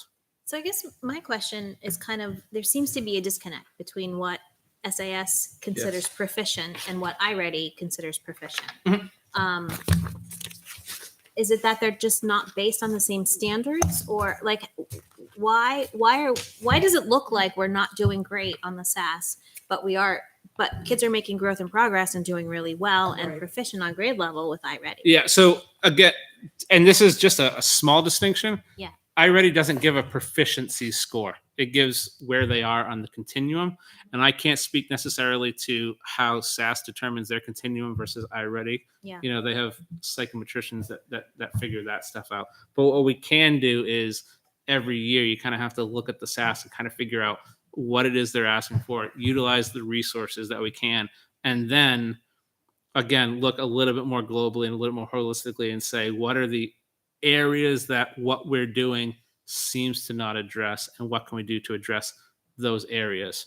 iReady may show that because you get information that says, starting tomorrow, do this with those Right. kids, and you're going to see some Right. progress. Whereas the SAS is more, again, globally. What can we do as a whole? What can we do as a grade level? And then you can really kind of get down to, this teacher kind of really performed well in this sub area. Yeah. Is there anything you can tell us that you did about whatever that description I read to you is? If we can kind of highlight those things. I personally believe that if we continue to use, that they're not separate pieces of data. If we take the time, which we have, to really analyze and select programs that are impactful and aligned, and then utilize what we get from the iReady to continue on those progression pathways, they will all intertwine. And so when we're seeing progress, it will then obviously result, hopefully, and also reflect in an increase in the SAS scores. I will say, though, too, that, again, SAS may take a little bit of time. So our kindergarten, our going into first grade will be that first class. I would like to hold on to really know the impact that iReady has on SAS. We may have to wait until Those kids get to 21, 22, Right. 22, 23, 23.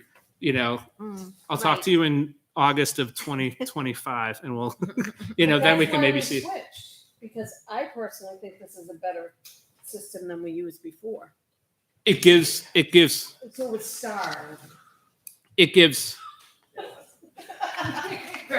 gives usable feedback. It gives easy to read feedback. It gives easy to interpret feedback. And it also has that progression of learning Yeah. that really tailors it right to the student. Each child can have a printout of what they need to work on. Yep. And actually, no, and then they can log into the iReady system and also Play games and do Yeah. activities. they earn games. Oh, sorry. They do activities, they earn games. And they love the games. They do. There's Yeah. been a challenge also. So New Hampshire was looking at a growth model. So they were really looking at some sort of statewide testing that would show where students making gains. Where are they now, and are they making gains? Kind of like what we're talking about with iReady. But the federal government doesn't allow it. The federal government rule is it's got to be sort of this summative Proficiency. snapshot, Yeah. proficiency model. So you're really comparing apples to oranges, Yeah. because in one case you're saying our kids are growing and learning. That's what we want them to do. The other is saying, where are they against a benchmark and a proficiency model? And so some kids perform well on a high stakes. Yeah. I'll call that high stakes, but it's not really high stakes. But the point It's is, true. some do well, some don't take it seriously. Yeah. And there's all sorts of factors that go into that. And the conversations are, I don't want to say difficult and they're hard to have. It's hard to get to specifics to say, for instance, meeting with the kindergarten team and showing that what they do will influence the SAS results in 3 years. How first, because it's always very much viewed as this is a third grade test, but it's reflective of the progression of learning. So really isolating, is there something we can do in kindergarten? Because the data doesn't show that. Right. That you kind of have to learn through trial and error and kind of, Hmm.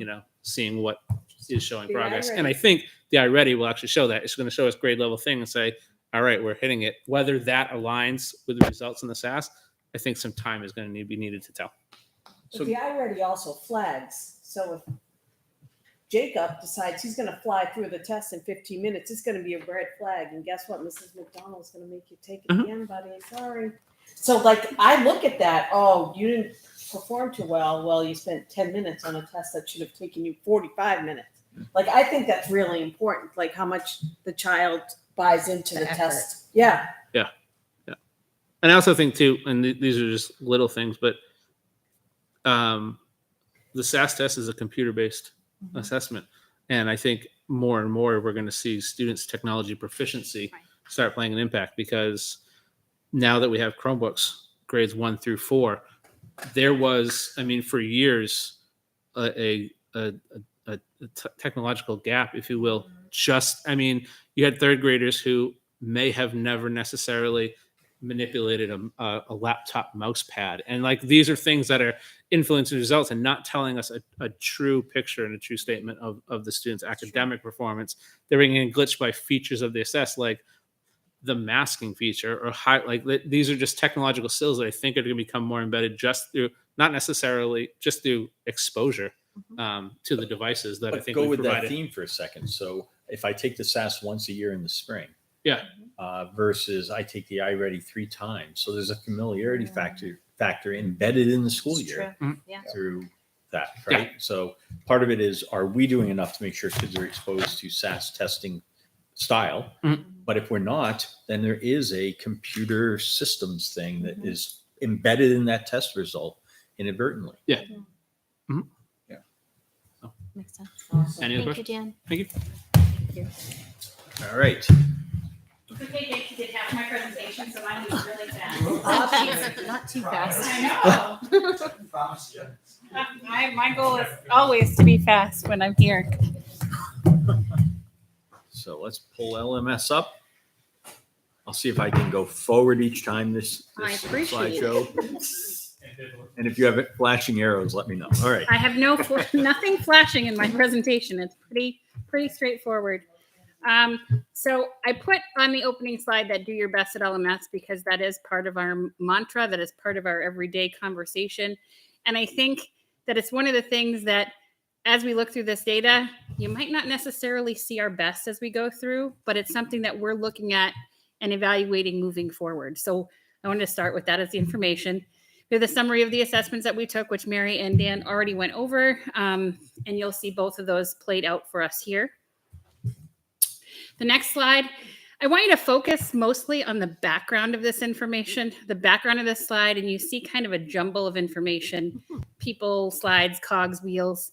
That's kind of how the data looks as we go to dive into the SAS data. It's kind of all over the place, and I think Dan kind of alluded to that with his visuals. This is my visual to show you how it's really peeling back the layers of an onion to kind of get to the meat of what's going on with our students, what's going on with our programming, what's going on with our teaching, that helps us to see what we need to do and how we're going to respond to what we see when we see it.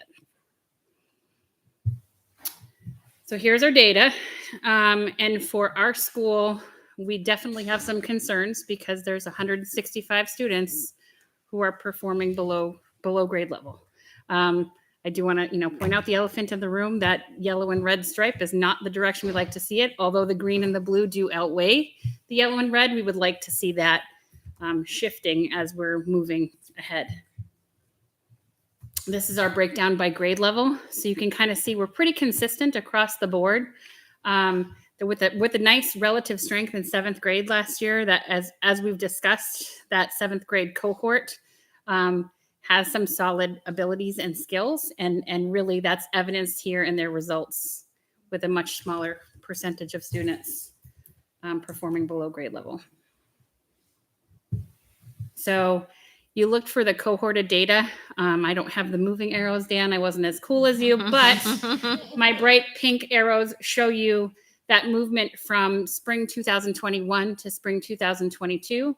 And what we also noted as our data team was diving into this information is we noticed a lag from last year to this year. So we noticed that there were some holes in learning. So we went from 13 in 5th grade to 10 in 6th grade in that top category.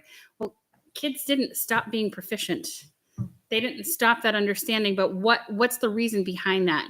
One of the things that we are looking at is that data beyond the data. So things like attendance, things like participation in class activities, things like scores on assessments in regular classrooms, things on their competencies. Are they demonstrating competency?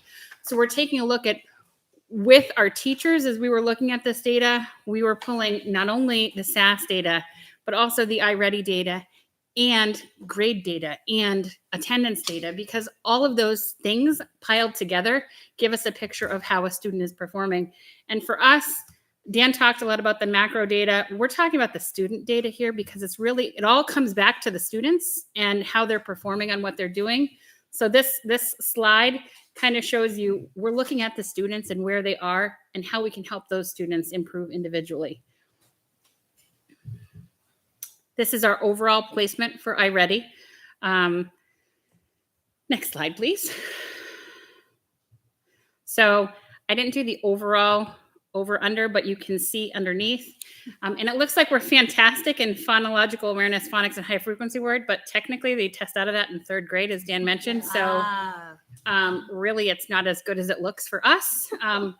But I'll be honest as I describe that. But what is good for us is take a look at those red bars. And if you look at vocabulary, literature, and informational text, those red bars underneath show you where we started the year and where we ended the year. So our goal was to make those shrink. Our conversations in classrooms, our conversations in PLCs, our conversations with teachers is how can we get our students to move forward and get that yellow, the red to go to yellow, the yellow to go to green, the green to go to dark green. So I think you can see that we did that across the board. Every category grew with the red shrinking across the board. So that was a goal that we had, which we met. This is something that our teachers and our students were really proud of this year. And I wanted to just focus on the positive. You know, we definitely know that there's some negative there that we have to take a look at. But looking at this positive and that iReady reading growth, 125% of growth was met. So iReady gives each grade level a benchmark of expected growth for that year. If a student starts at this place, then they should gain by 20 points, or they should gain by 40 points, or they should gain by 60 points, depending on which grade level. And it's a differentiated benchmark. And what you see looking through this is most of our grades far surpassed the normed benchmark by multiple percentage points, which is fantastic. We know we see a cohort that didn't have that same strength. And I think this speaks a little bit to, as Dan mentioned, that SAS happens once a year. This iReady is something that happens often. And in many of our grades, they utilized iReady for that instructional component. We can tell the difference when that iReady, not saying that it was a bad thing, but it was a first year in the program. We were starting to learn how to use it. You can see where it was leveraged with success, and you can see where it might not have been used as often for login purposes and for utilization in the classroom. Is that a good or a bad thing? We're going to try it this year to make sure that everybody with some shift arounds are participating in leveraging that instructional mode, that performance pathway, to make sure that those students know exactly what they need to do on designated days to make that growth. So you're saying like the English teacher would say Wednesdays from the last 20 minutes of class, or best or Yep. whatever, we're going to work on that. Correct. So across the board, Yeah. certain grade I levels think that had makes a huge difference. iReady days that the kids know. So to say that you're tested in, if you are in an English class and you're teaching in English all day, you learn English, you speak English, your test is reading in English, you're writing in English, everything's in English. That's iReady. For our students, in my opinion, you're teaching in English and you're testing in Swahili on the SAS. I think that it's a foreign subject for them because it's not a familiar framework. It's not a familiar set. but it's something that we're going to be working on, not teaching towards the test, because No. that's gonna just kill the test, kill their interest in anything at that point, but give them a reason to want to do well on that test. Right now, there's no carrot, no stick, no nothing. We're not looking for sticks, but we're looking for celebrating those successes. We had students this year who made 468% growth. One student who was a 5th grader who came down to my office and knocked on the door, and he had his test in his hand and he was shaking in excitement. And I'm not divulging who the student is, but so I'm not spoiling any FERPA here, but he was shaking at my doorway with his test. He was so excited. And he literally bounced into my office to show me that he made 468% growth. Did you Should've. know which Good for teachers? him. Do you know which teachers did that, and did they do it at GMS? Do they have designated like iReady days to work on their path? At GMS is usually mixed in with as part of like reading, Centers. Oh, okay. as part of the regular, so a reading a math center or Oh, a reading okay. group, things like that. Awesome. Awesome. So the placement distribution is the other thing that I think is really cool to take a look at. So from 12% at that mid or above grade level, we're up to 23. It's almost doubling that percentage that are mid or above grade level. From 22, we're up to 24. So again, our goal was to make those sections grow and the red sections shrink, which we did almost across the board. This is reading by grade. We can keep going. So what does the data tell us? It tells us our areas of strength, and based on peeling through all of those layers of the onion, I'm trying to give you the quick synopsis here. Our writing conventions were spot on when we took a look at the SAS data. Our kids know capital letters at the beginning and periods at the end. They've got the conventions. What they don't have is the vocabulary or the organization of that structure of their writing. So that's an area that we're going to be working on focusing in this year. They had the speaking and listening. They had a relative strength in vocabulary. You'll see it's on the strength side, but we also have it on the areas to target for this year. Because if you take a look at both in our SAS data and our iReady data, kids are not doing well in comprehension of informational text and comprehension of literature. Well, what's the root of comprehension? Understanding that vocabulary. We know that our 7th grade this year did a practice study in cross-curricular studies of vocabulary where roots and vocab words tied across content from social studies to science to language arts to math, where they use the words in all of those subject areas. And we noticed that that cohort had an improvement. So it's something that we're going to continue to test moving forward. Next slide, please. So how are we going to respond? We're going to continue to look at these ELA data points from last year. And as we get the new data in September with our students, one of the great things about iReady is it's instant data. I mean, literally the kids are sitting at the tables in front of you, clicking the test, and you can see, bing, Liz finished, bing, Andrew finished, bing, Tara finished. And you can see in real time that progress. And it's going to allow us to have those conversations with students about, look, this is how you did. That's awesome. Great job. But I want to say, what do you think you can do the next time? How do you think you're going to be able to get better? Here are the things that we need to work on with you collaboratively through BEST.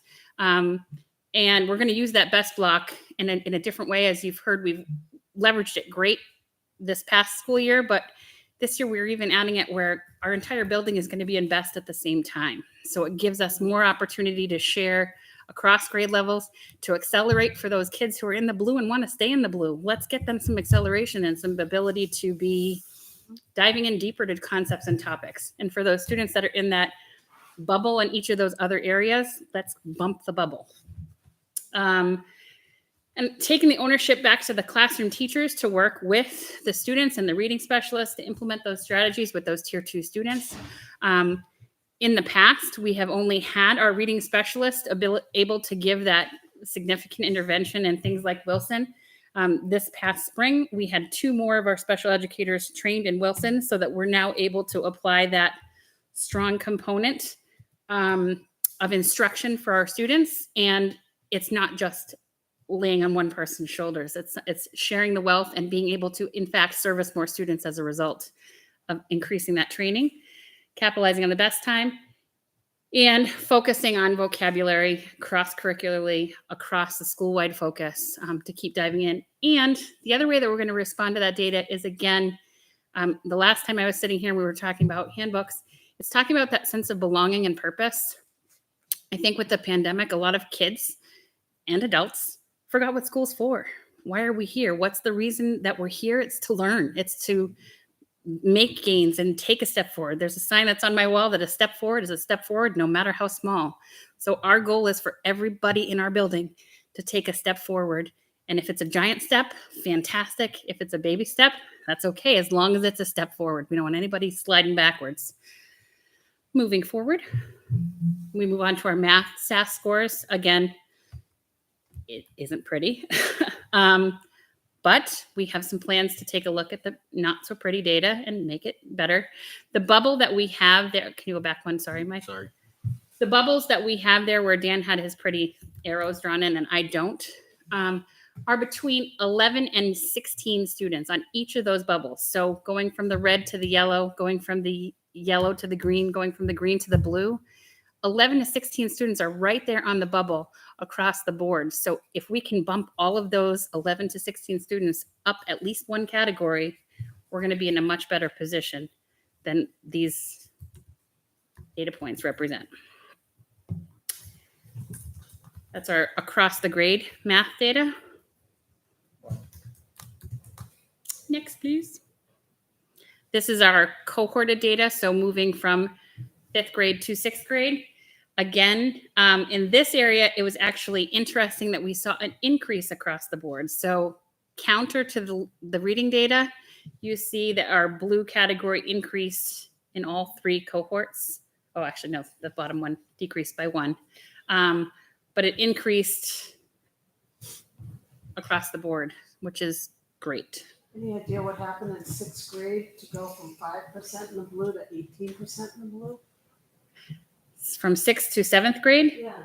we had the 2 math cohorts in 7th grade, which allowed that acceleration and the remediation. So there were more math classes with smaller class sizes and more intensive support. It'll be interesting to see if that continues this year as we go down to just 1 math teacher. She's fantastic, and all of our math teachers are fantastic, but it'll be interesting to see if that data holds.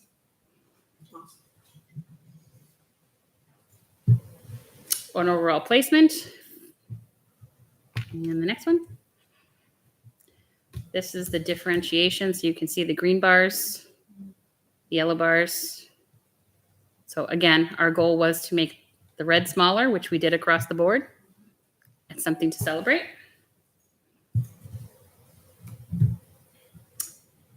And again, you can see where utilizing the iReady data to make that gain in growth is 1,000% reflected in our students, in the learning that they did, and 132% growth from what the expected growth was. And in some places, you can see what the percentage of the students are that met the expected growth.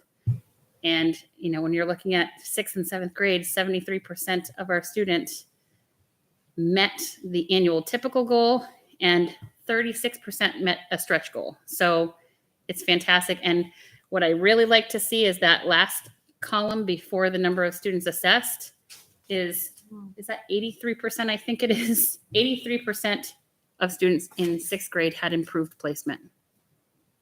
Those are pretty good numbers. Next slide.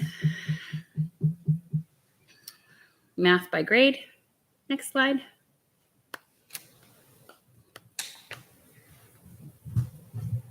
So our areas of strength are a little shorter in math than they were in language arts, but our numbers and operations in base 10 were pretty solid, both in SAS and iReady. And for us, measurement and data was a reflected area of strength. The areas that we are not as strong in and that we can work on targeting this year moving forward as geometry, numbers and operations and fractions, ratios and proportions and percentages were off. Solving word problems was a big area of deficit to have students understand. Again, we believe that vocabulary focus that we have in language arts will help us improve in math to help them understand what it's asking for when we're solving word problems. It's an interesting geometry across the board, like in all the grade levels. That's interesting. It's so here's what I'm going to say to you. If you look at any curriculum units, it's at the end of the year. It's the last thing that's taught in most curriculums. Geometry is the end. So it's the thing that either gets quick, we're going to brush through this, or skipped. So it's a weakness for a reason. I think there's a vocabulary link too. You switch the vocab when you get into geometry. So when you see that vocabulary was a challenge, I think it's not a surprise that geometry is also a challenge, because we just don't talk geometry very often. Right.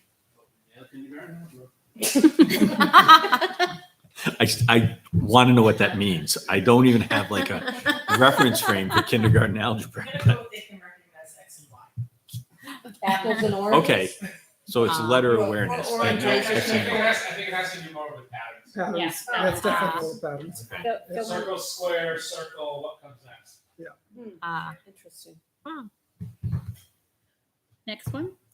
How are we going to respond to this data? Again, we're going to continue to use the tools that we have at hand to continue to assess the testing in the fall, and to dive into that data as we move ahead. Is going to be really important for us. So it's not just take this and go, yep, we didn't do so well last year. Now what do we do? It's okay. These are some areas that we can see are reflected as relative weaknesses for our students. How can we as a school, we have a whole opportunity with a crop of brand new teachers and existing teachers who are phenomenal and ready to work. We're going to work together to help meet those students' needs and bring them all forward. Our math tutor, should we be able to find one, will be able to work. If anybody's out there and would like to be a math tutor part-time at LMS, that is the one position right now that we are still desperately seeking for this coming school year. But our math tutor, should we find one, will be working with our tier 2 students and intervening that way. And then we're also going to take a look at the type of summative assessments that we're building for our students when we talk about that competency-based assessments, and the type of questions that students are being asked to report on. Are they simple recall questions, or are we getting into those deep word problems that are asking for that mathematical understanding? We're going to take a look at that as we dive into the next year moving forward, looking at those rubrics that we build, looking at those summative assessments, and kind of thinking about the types of questions we're asking. Yep. And then we come to science, and our science grades are just as great as GMS. Definitely, it's an area that if you've ever had a chance to take a look at the SAS science assessment, it is hard. There are as a master's degree earned individual here, there are questions that I sit there on the science SAS test and I go, I don't know if I could answer that. So the fact that our students do as well as they do, I bet Mike Jetty could. I bet Mike Jetty could too. I know, right? And I like science. It's definitely an interesting subject for me, but there are some of the questions that are asking for some really deep understanding of science topics. So it's an area we can work on for our 5th and 8th graders. And that's our breakdown by grade. I do feel like the reflection that you see here for science, it was our last test that we gave. And by the time our students hit the science test, they had reached testing fatigue and they were done. They were like, click, click, click, click. Can I be done? Am I out of this yet? And even with active proctoring and even with encouragement and even with, you got this, I think that especially with our 8th graders, I think that they were toast by that point in time. So do they, for these SAS tests, do they take the tests all together? Is that what you're saying? So they would do the English, math, and then So science, or- we broke it out over, I think, a 3.5 to 4 week time frame, because we didn't want to. The window for SAS opens up in March. So hypothetically, could we have administered the SAS test in March? Yes. But then we're missing all of April's instruction, May's instruction, and June's instruction. And have they gotten a chance to get to the algebra concepts? Have they gotten a chance to teach what's expected of them by the end of grade 8 when they're there? No. So even though the window opens in March, we don't administer the test, as Dan mentioned, until they come back from April vacation. So that kind of narrows our window of opportunity. So we have the SAS ELA, which takes 2.5 days, the SAS math, which takes 2 days, the SAS science for 5th and 8th grade, which takes a day or a day and a half. And Okay, then we so have, one student is not taking all 3 of these tests potentially in the same day. Oh, gosh, When you say never. test No. fatigue, it's just like, oh okay, gosh, no. they've been But it's taking multiple tests. It's here we go throughout. again. Okay, It's got here it. we go again. Yeah. I'm sitting in the room I didn't quietly think so, for but what you had said. Okay. And by saying 1 day or 2 days or a day and a half, it's a block of maybe 90 minutes in the It- morning, typically. it's 2 hours ish. 2 hours. So Yep. it's not the full day of testing. Yeah. It's in the morning, but it's Still a exhausting. chunk. It is It's, still a it's chunk. exhausting for the students. It's Yeah. exhausting It's for the exhausting teachers. for me to look at it. Yep. They're horrible. And for kids, it's a foreign environment also because they're sitting in silence for those 2 hours. And where else in school are you ever sitting silent? You know, when you're working in a classroom, it's active learning, it's engagement with teachers, and this is again that foreign language for them. But we're working on it. Can we see data from like statewide data on the science SAS? Yeah, as Just soon for as, comparison. as soon as we get it. So they haven't released it yet, or else you'd have it tonight. I Yeah. think the 8th grade curriculum is tough. Police and cars for science for But our kids. to that point, and one thing that I wanted to say about this, I mean, there's really 4 domains that are being tested. So you got kind of scientific inquiry that you would think should carry across the board, but then you have biological, earth space, and physical. And so you just mentioned physical science topics, but then the students in 8th grade are testing on biological. The next slide. Life and- science. Yeah. Life science, right. Keep going. Sorry, I didn't realize you. I have that in there. I'm getting ahead of you. You're I getting ahead of me. apologize. But the point is that it could be a while since they have seen the topics, right? So Right. that's a challenge embedded in science. Right. So grade 8 is tested on Earth and Space Sciences, which they learn in 6th grade. So they haven't Right. seen it since 6th grade. They do well with it, but it's definitely something that's a challenge, and we have to take a look at how that aligns. And I know that in conversations with Mary, science is one of the places we're definitely going to be diving into at the middle school for curriculum this year. District level. Yep. All across K-12. Yep. Sure, science. And then our last slide. See, I told you I'd be faster. We're going to continue to use Best Block, so we have that opportunity for intervention. And during that PLC time, I want those science teachers to be able to have that opportunity to dive into those trends and to see the feedback and the nature of the questions that are being asked. In addition, to be able to use those tools that the state offers to us.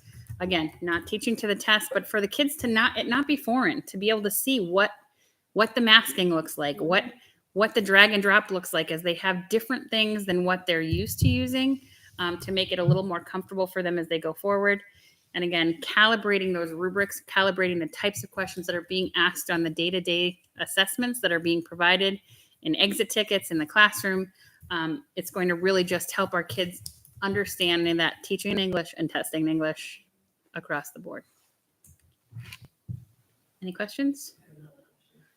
So do you use, the iReady testing for reading and math as part of your, who gets reading help and who gets math? They're part of the teacher recommendations. It's class across. We have a lot of Yeah. pieces that we pull together as we sit to look at And who that's needs part of- interventions, yeah, and that's that's part of it. awesome. And one of the things, by adding the additional Wilson trainers, we'll now be able to leverage our reading specialists to be able to get in and work with even more students, to be able to look at data and have those conversations and say, you know, this group of kids, giving them this tool will help them bump from that yellow to that green very quickly. Anything else for Jen? Thank you very Thank you very much. Very good. Mr. Hess?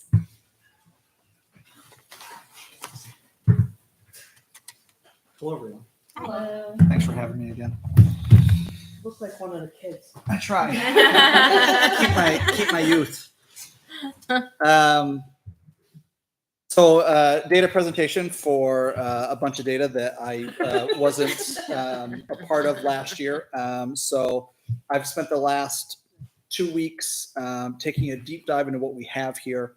I'm going to make a lot of assumptions tonight, probably without knowing and speaking to some of the teachers yet, but talk a little bit about what I'm going to do moving forward and what the plans are. So that's just a quick little overview of kind of what we're going to do with this. I copied Bill's presentation from last year. This was the second slide, so it's my second slide, and we'll jump right into the SAS data. In the red columns, that is the class of 2022 when they took the exam, and the green column is the previous year. So you can see the side-by-side comparison of what that is. As we've said before, we do not have the New Hampshire data yet from this year, but you can see in the green column from last year a little bit of the comparison. I can't imagine there's too much of a change statewide. And, you know, again, a vast improvement in that level 3 and level 4, but we still have some work to do, obviously, with the 1s and 2s. So you're saying the class of 2023 did not get their results yet, because I haven't, they take it in 11th grade, right? Correct. So this is the number of students. It's not who took actually, these- it's not actually the class not of the class of 22. 2022. The Okay. students this past year, the 11th graders took it. So they're going into their senior year. Oh, that's just, Yes. we didn't get results yet. I don't remember seeing them. That's the results in the red. But did the parents get results? Yes? The parents get SAS results. Somewhere. And then on the next slide, it breaks it down more into those 3 content areas. And you can see, you know, where the number of students and percentages. And then because I wanted it to be clear, it's a little complicated if you have the presentation in front of you.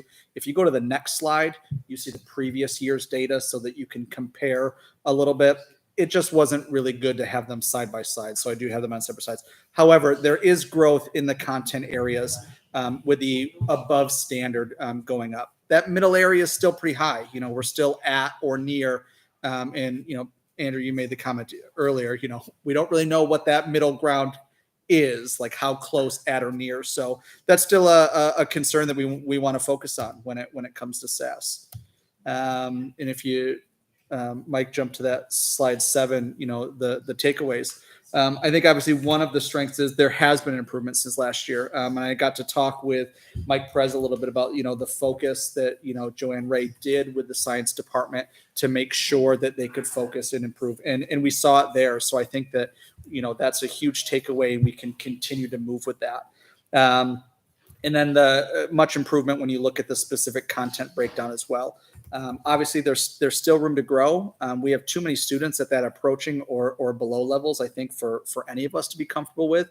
And so I think, you know, to match one of the school goals, there's going to be a lot of work in what our PLCs look like, in what true collaboration looks like amongst teachers for our teachers that are seeing success really kind of spread the wealth and be able to move forward with that. So the next slide are SAS Science Next Steps. I'm super excited to get in the classroom and talk with the teachers. I want to see what science instruction looks like at Campbell High School. I want to talk to the teachers and get a better sense of what their approach is and how they can focus on that. And then those conversations carry over into the PLCs. You know, we're going to spend the beginning part of the year kind of revamping what our PLC meetings look like. What does collaboration look like? And how can that translate to success in the classroom? And so that's, you know, something I'm really excited about starting the school year with, and then being able to look at this data this time next year when we're sitting down to have this presentation and being able to say, hey, here's the steps that we did. And hopefully I'm talking about the growth that we had. And if not, I blame Dan and Jen for whatever shortcomings we may have. Next, we'll jump right into the SAT scores. You know, the class of 2022, so the class that just graduated, this was their SAT scores. You know, a total of 10-12 roughly, you know, just slightly above the New Hampshire average and a little bit higher than the US average. The next slide gives us a comparison of the previous year. So, you know, the red is Campbell 1 year, 2022, and then 2021 before that. And then you see that pattern with the New Hampshire and the S. The thing that I'll point out is, yes, we went down, but that's a trend across New Hampshire and the state. Again, still not something that we're super happy to look at and say, well, everyone else went down too. But as we like to, as I like to say, it's not a Campbell problem. You know, this is a trend that we're seeing across the country. We can take a look as we break it down a little bit more into what we can do at Campbell to helpfully improve. And one of the things I talked to Dr. Jetty about today is, you know, one of the focus we'll do this year is that evidence-based reading and writing. That's not an English problem. That's not just an English content area. That's something that we're going to focus on across all contents. I got my son's results online and I studied them, and he thought he did better than he did. He thought he got 100 and he got 1,400, and it gave him a breakdown of where he got them wrong. So what do you think my youngest son did? He went on Khan Academy and he figured out, it tells him exactly where he missed. That's awesome. And some of the onus needs to be on the kids too, because he knew that it was like basic algebra that he should have known, and he didn't get a 1,400 and he was pissed. But I think the point you're making is that the feedback students get today compared to when we took the SATs, Oh, absolutely. which it was sort of a mystery score and you weren't quite sure. And now it drills down to the point that a student really can, with ownership, dig in and do some learning on it. And he So did. it's And pretty I think helpful a stuff. lot of these kids did. Well, and I think, you know, bigger picture philosophical thinking, you know, I think it'll bear down to how much do kids care about what their SAT score is in a changing world where teaching to a test is less and less attractive, and, you know, colleges are looking less and less at SAT scores for entrance. So huge things that you can unpack and talk about there for another time. But, you I'm know, going to be a car mechanic. I don't need to take the Correct. SATs. The next slide gives us a breakdown of the benchmarks, who met the benchmarks. Again, we're doing all right. It's probably not where we think we can be, but we're above state average, and we're above the U.S. average when it comes to who's meeting the benchmarks. But there's definitely areas of growth where we can work on that. The next slide shows the comparison of those benchmarks being made and not. And again, there's drops across the state and the U.S. To show that this is a trend that we're seeing across the country. How much of this has to do with the COVID drop? How much of this has to do? If you look, math scores have been dropping for the past 15 years across the nation. So, but we need to look here at Campbell at ways where we can stop this trend for our kids and work on improving moving forward. And my takeaways and stuff when we get to that will be similar to the conversations we had about the science. The next two slides. So incoming freshmen take the PSAT 8-9. They take the PSAT as 10th graders, again as 11th graders, and then they take the PSAT. So we get that full kind of 4-year track. So the next slide, again, kind of hard to see to get that on, but you get a sense of how students do. So if you look at that top slide, that's the class of 2021 that graduated. You get to see their trend as they progressed through Campbell High School. And their overall scores are increasing every year, which I think is a really great sign to see. And then, our current class of rising juniors, the incoming seniors, you'll see how they did on the PSAT 8-9 and where they were on the PSATs. Again, overall scores are a little bit lower than they were in the years prior. But it gives us some data that we can use to work with moving forward. Jake, is that is it like a graduated target? So when they take it in 9th grade, are they testing 9th grade aptitude, or is it kind of like a different version of the SAT? I'm going to say yes to the second one. I have Okay. no idea. I never took a PSAT 8-9. Yeah. Okay. We stopped doing it. Last year was the last year we gave it at the regional. We just worked with the NEWA exam instead of the PSAT 8-9. So Okay. Mary was just nodding behind you. So, you can actually see it tracks when we get the results for the PSATs. It actually tracks the target. So they take it in grade 9. Yeah. What the proposed target or the expected target would be for taking the 10-11 PSAT. Okay. And then transfer that to the. So the fact that there's growth from year to Yeah, year so it is looks- yeah, okay. That's what we want to see. Okay. And those are actually, when we look at the reports, the initial reports, that's what. Got it. Thank you. So we just have a point on here. I think we realized that class of 2021, that should be class of 2022, correct? And then everything should just, because the bottom, because we both have rising sophomores. So we think that the bottom one should be class of 2025. I'd have to double check correct? with Val. She, Yeah. Ms. Okay. Nelson gave me the SAT data to work But with. yeah, So- the first one, yeah, Yes, I could have just not updated Yeah, that no, when it that's all right. transferred. So. We were just trying to figure But they're getting better every year. Which is, yeah, you hope to see that trend continue. And again, the getting better could be better on its own right, but it's nice to see the growth from year to year. They- You know, this, They're growing, but what's striking to me, okay, hold on. Oh, you know what? I'm sorry, I was looking at something else. Okay, sorry. Just if I may too, on the learning gap piece, right? So coming out of the pandemic, if you look at the rising sophomores, I mean, the combined PSAT 8.9 was an 873, and you benchmark that back 921, 924, 931. So there has been kind of that declining across there. Some of it could be cohort based, some of it could be pandemic based, but you know, that's the kind of, those are the challenges facing the high school going forward, because you have students who are rising sophomores who did not test as strong. And they also had 2 very disrupted years. And so those are the challenges that we're all facing, because what does that mean on SAT scores eventually? What does that mean on eventual AP testing? I mean, there's a whole variety of issues that are embedded in that number.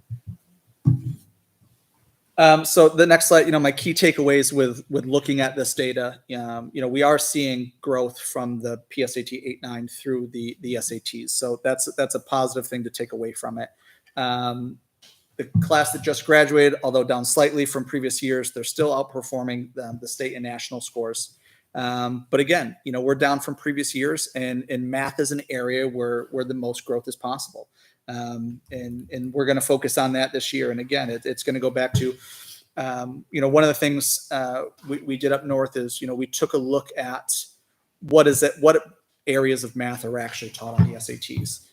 And we took a drastic change, not suggesting that now, but we redesigned our whole math curriculum. We moved away from the geometry sandwich. We went to an integrated math 1, 2, 3 program that focused on hitting all those topics each year that students would be tested on the SATs. This is the first year that's going to go into implementation. So I'm excited to see the progress of that over the next 3 years at the regional for going through that process. So not suggesting that there, but being able to take a look at this data and seeing where we can make improvements.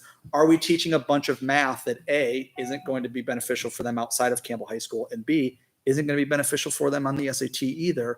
You know, can we move away from hitting that so much and focus on some other things? So a lot of deep diving we can do into math curriculum as well. Next steps, taking overall look at how math is taught at Campbell. Again, getting into the math classrooms. I'm excited to see the different things that we do, meeting the teachers, seeing how they go about their instruction.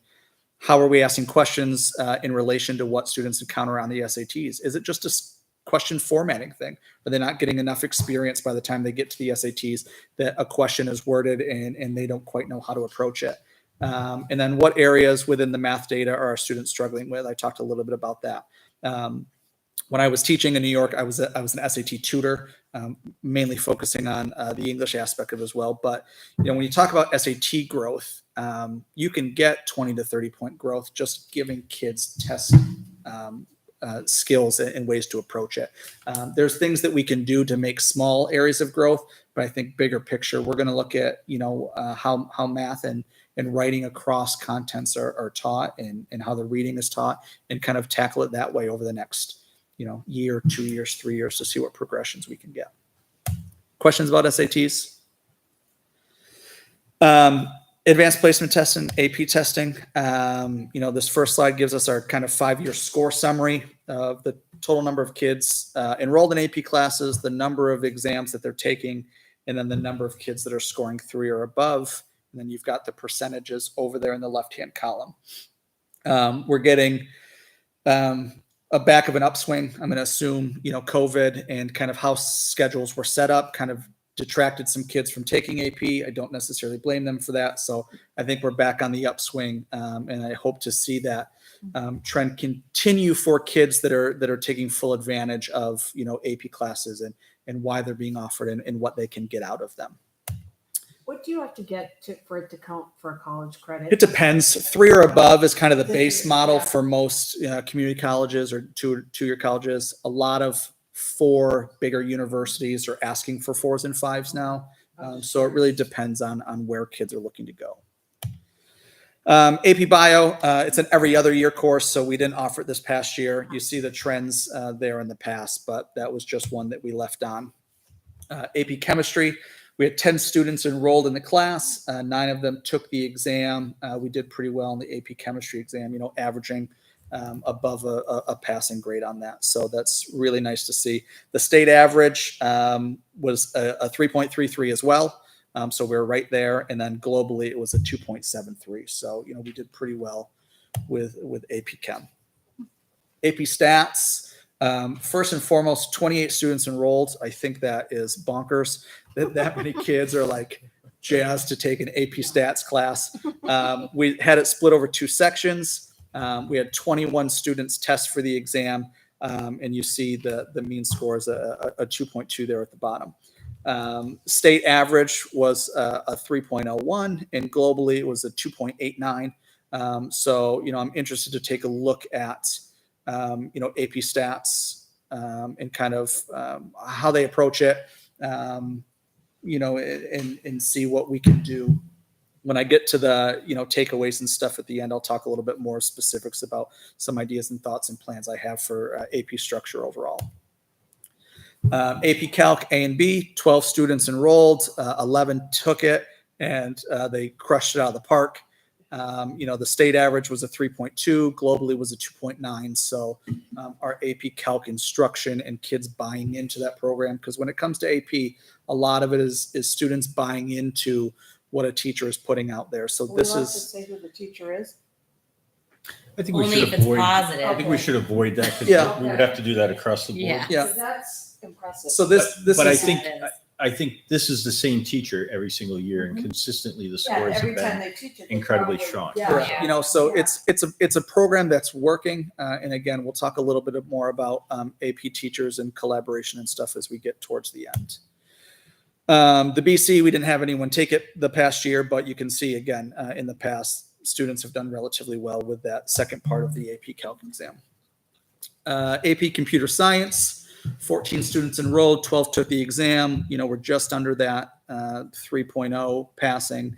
The state was just above it at a 3.07, and global again just below at a 2.91. So we'll take a look at some computer science stuff. AP Lit, 10 students enrolled, 8 took the exam. Every single one of them passed it, which you love to see. 3.63 is the average. The state average, 3.69. So we're right there with that. And globally is a 3.31. Yeah, Yeah, great being improvement. being a former AP English teacher myself, love to see those scores. I would love to see the number of students go up back to what it was, 2018 numbers. I think we're at 18 for this coming year, so those numbers are going up again. But just you love to see scores like that as a AP English guy as well. So Yeah, that's a huge jump over last year. yep. AP US Government, 8 students enrolled, 7 took the exam. 3.86. The state average was a 3.07. Globally was a 2.58. So again, we're doing pretty well in that. I will say, the next slide, we take a look at the other AP social studies exam. Not as successful.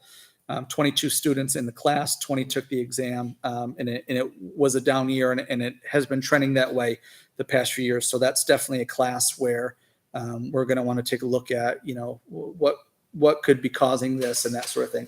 I will say state average was a 2.7 and globally was a 2.5. So yes, above where we were. It was a tough exam this year, obviously, with looking at the state and global averages as well. So we'll take a look at that. In AP Environmental Science, 11 students were enrolled, 5 took the exam. We averaged the 3 there. This was a class where we had a teacher come in halfway through the year and pick this up. So those results I think are super promising for the future of AP environmental science. If I'm correct, Mary, we had no teacher. No for teacher to start. September. Correct. Teacher for about half the year and then another teacher for the second. So Wow. the students lost a huge chunk of time Yeah. and, It's a and credit to overall those still got a students, 3 on average. So, Um, but 11 students enrolled and only 5 took it. All of that's probably explained by the personnel. I would think so. And then not in this data, we did have one student take AP Psych through VLAX. They did get a 3 on the exam. I didn't include that because it wasn't with our teachers. But, 5 out of our 8 tests average a score of 3 or better. I think that's good to see. 65% of our students who took an AP exam this year did score a 3 or above. Again, I think we can obviously hope to get that number up. But, it is nice to see those numbers. Something I want to look more into is, we had, if we jump back to that original slide, Mike, you don't have to jump back. I'll just kind of read it. 63 students took 94 total exams. So, one of the things that I think about, students taking multiple exams, does that impact their scores or their ability to focus and that sort of thing? If a kid's taken 3 or 4 AP classes, I don't know if we limit it at Campbell. I would love to see a little bit more of a breakdown of those students and how well they're doing on multiple tests. So that's something that. AP, their classes are every single day, right? Or is it just math? No, just math. Yeah. Science too? There's 2 of them that Okay. meet every day. I just forget which one. Oh, okay. I'm just curious. So my next steps, obviously, I'm going to sit down with the teachers and talk about their scores. Just kind of have discussions. May, 14th, when you give the exam, you always, I think I felt good about this one. I saw the test and it felt good. And then July 5th, the scores come out and that was not what I thought. So having those conversations, I really look forward to chatting with the teachers, discuss the approach for how they approach teaching in recruitment for their class. Is this something where, a kid's doing really well in 10th grade honors English. And so they're like, hey, AP is the way to go. Or, it's a kid who's doing well, but I don't think AP is right for you. So what does that recruitment process and recommendation process look for? I think whenever possible, sending teachers to an AP institute is super beneficial. I put a note to myself here because I thought it sounded really good. An investment in our teachers, an investment in our kids. Whether it's you just went 3 years ago, you've been teaching AP forever, or your first time, or just getting someone else in your content area trained, even if they're not going to teach it. It gives you another person to talk to about AP in those classes. So I know it is a financial investment to send teachers to an AP institute, but I think that the benefits that we can gain from that are pretty big. And then look at students enrolling in class, but choosing not to take the exam, kind of get a sense of why that is. Do we need to work and look at in that process? And then I talked to, Mike today about, this idea of an AP council meeting quarterly, and just another opportunity for the teachers who teach AP to get in a room together, once a quarter and saying, what are you seeing? What are you noticing? What's going well in your classroom? Who's taking it seriously? What can we do to kind of tweak some things going on? And it's just teachers teaching similar styles of approaches, being able to collaborate with each other and work together, which I think is always going to be super beneficial. So I like that idea in being able to try to institute something like that as we go into the year. So questions or comments about AP exams?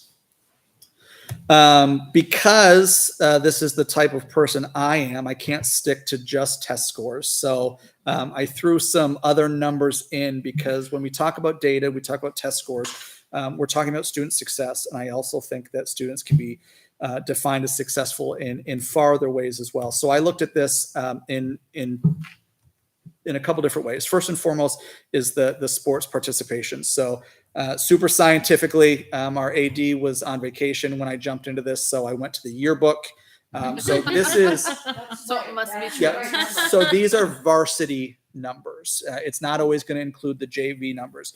But if you look across the years, we stay pretty consistent with our students involved in a fall sport. And when you take a look at what it takes if you have kids or neighbors or no kids, and what it takes to go into practice after school, plus getting their homework done. And our students are academically being successful. They're graduating, they're going to good schools, they're being successful after.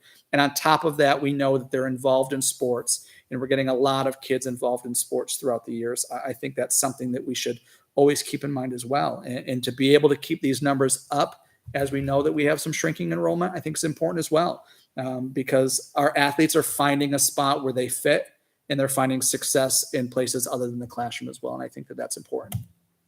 Our winter sports numbers are similar. I've got my asterisks there by hockey because those are total number of kids on the hockey team, not just the Campbell kids.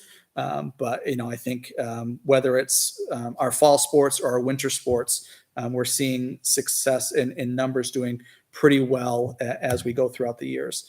The spring sports are not included in the yearbook because when they take place. However, Josh was able to put the sports numbers in for us for the spring sports.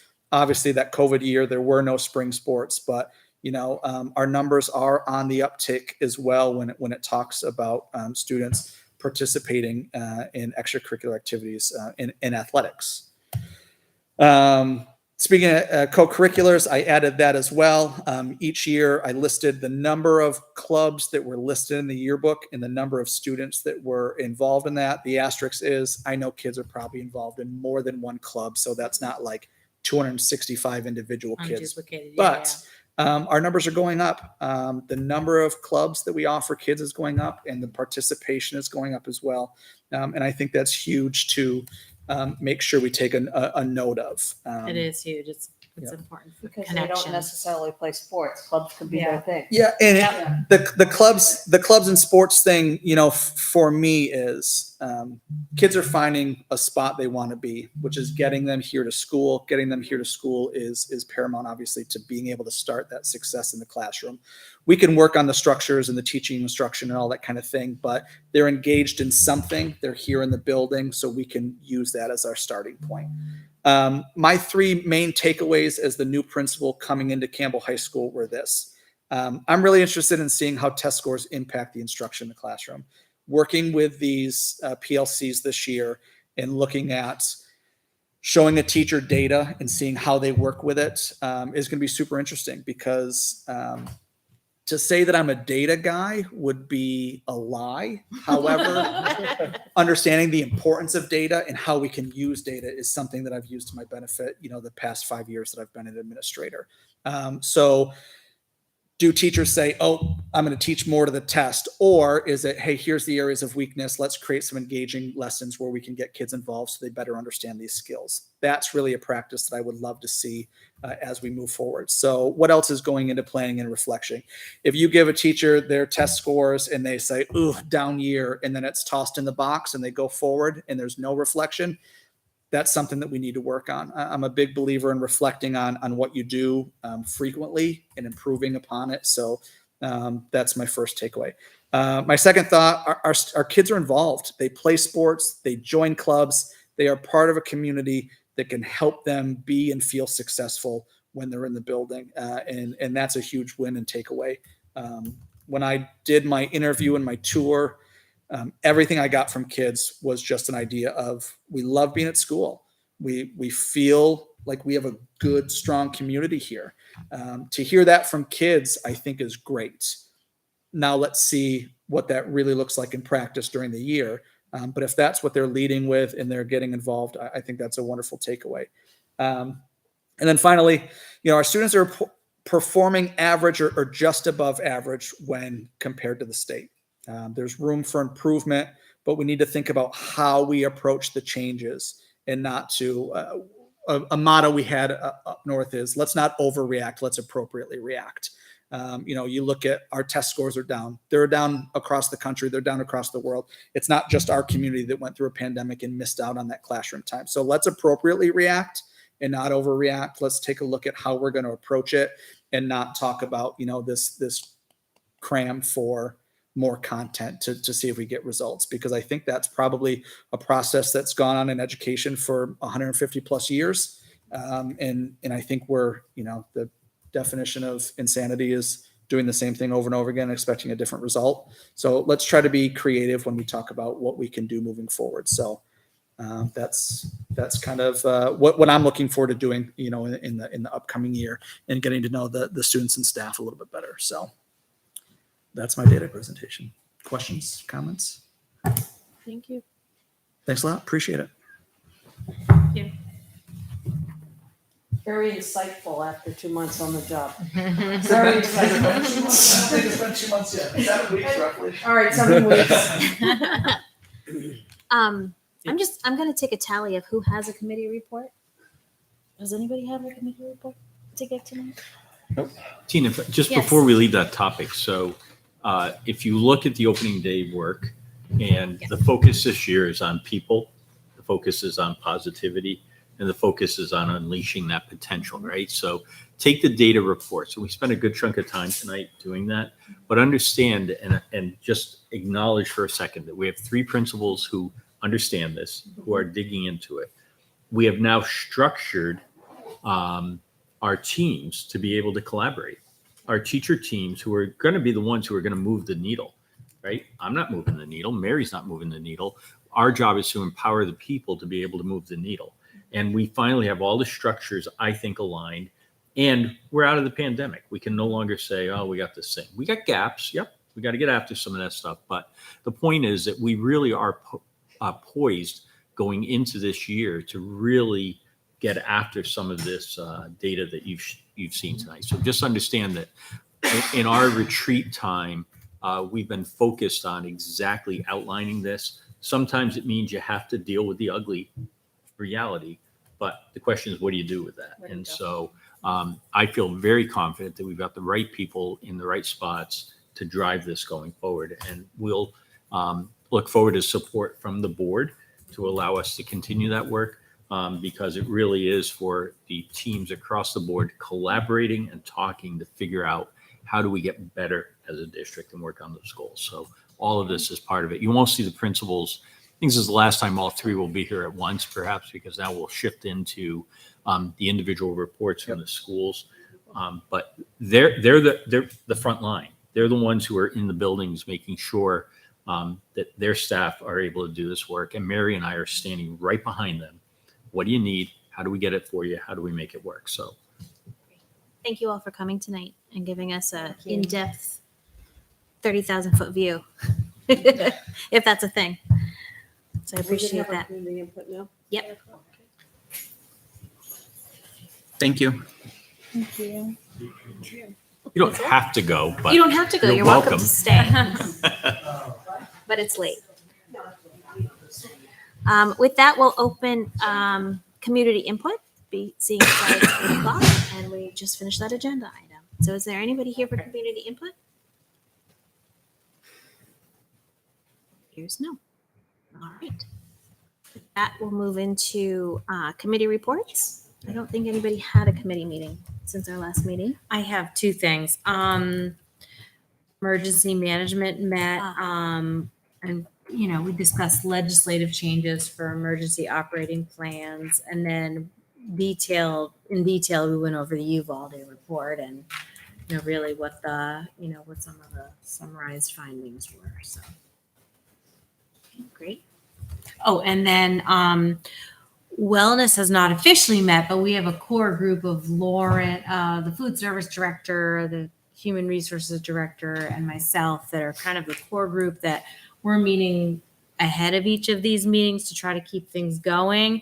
And so we decided we're going to have quarterly meetings this year. We already have the dates planned.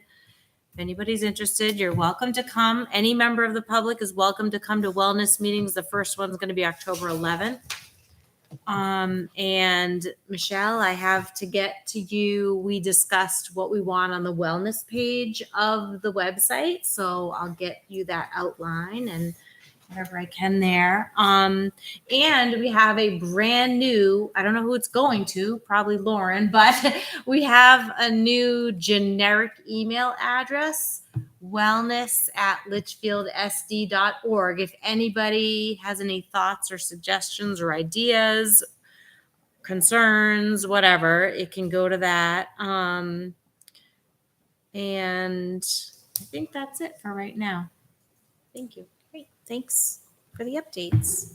Capital improvements meeting on Monday. Budget committee is next Thursday. Okay. I may need support for budget committee coverage next Thursday. I think that's okay. Okay. And facilities didn't meet last week, but we're meeting next week and having a tour of LMS And GMS. and GMS.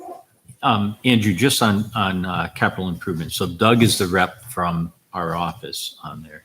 And it seems like they're inviting people in. So if there's an ask of the school district, please let us know what that is. Yeah, of course. Yeah. It's a little confusing to read what's happening. And so just, again, with Doug being new, I want to make sure that we meet whatever the requests are. But we need a heads Just up. a quick summary. We last met, I believe, in June.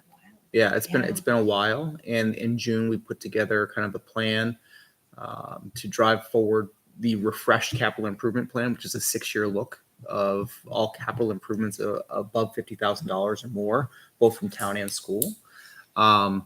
That processes seem to have just, fizzled out a little bit with the transition of the town administrator coming and going out of town hall here.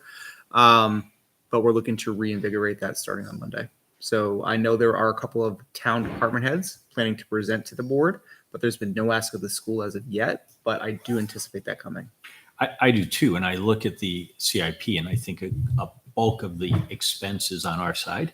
So again, we just need to make sure that we're ready and have enough time for that because my reading of the emails, I don't understand what the process is. So just let us know, give us enough time. And if you have to stall for us, please do that. Typically, it's the to first get it Monday done. of the month. So the first Monday is when we would meet. We weren't able to meet beginning of August because there wasn't a quorum. But I would anticipate the next meeting being in early September. And maybe that's one just to pencil in your agenda to come and visit and present. Which is, of course, the heat of the budget season. So I just know. keep all that in mind as we plug ahead. So thank you. Thank you.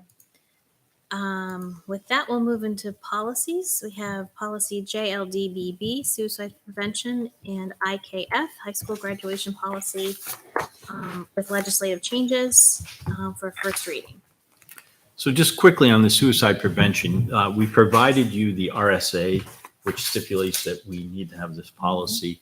We actually implemented all the aspects of the RSA in terms of training and did everything that we needed to. We never buttoned up the policy. And so we realized we need to get the policy drafted in front of the board and reviewed. So this is the first read of a new JLDBB, and we've modeled it on policies that exist. So Yeah, it looked familiar. it's fairly straightforward, but happy to take comments or questions. I see somebody has a comment on I that. had a comment on section C, the annual staff training. We included designated volunteers as those who would receive an annual 2-hour training every year. I just didn't know if that was practical. Yeah, the RSA says this paragraph may apply to all or some school volunteers in accordance with school district policies. Right. So I guess I would be curious who is considered a designated Yeah. volunteer? Is it someone who is a sub or that long-term sub that's going to be in each building? So they're regularly part of. I'm going to try to define it and make sure I have it down. Subs are employees. Okay. So they're going to do it. Designated volunteers are volunteer coaches because they're with the kids. They see the kids. They talk to the kids. But they're also employees. They don't have to be an Not employee. necessarily.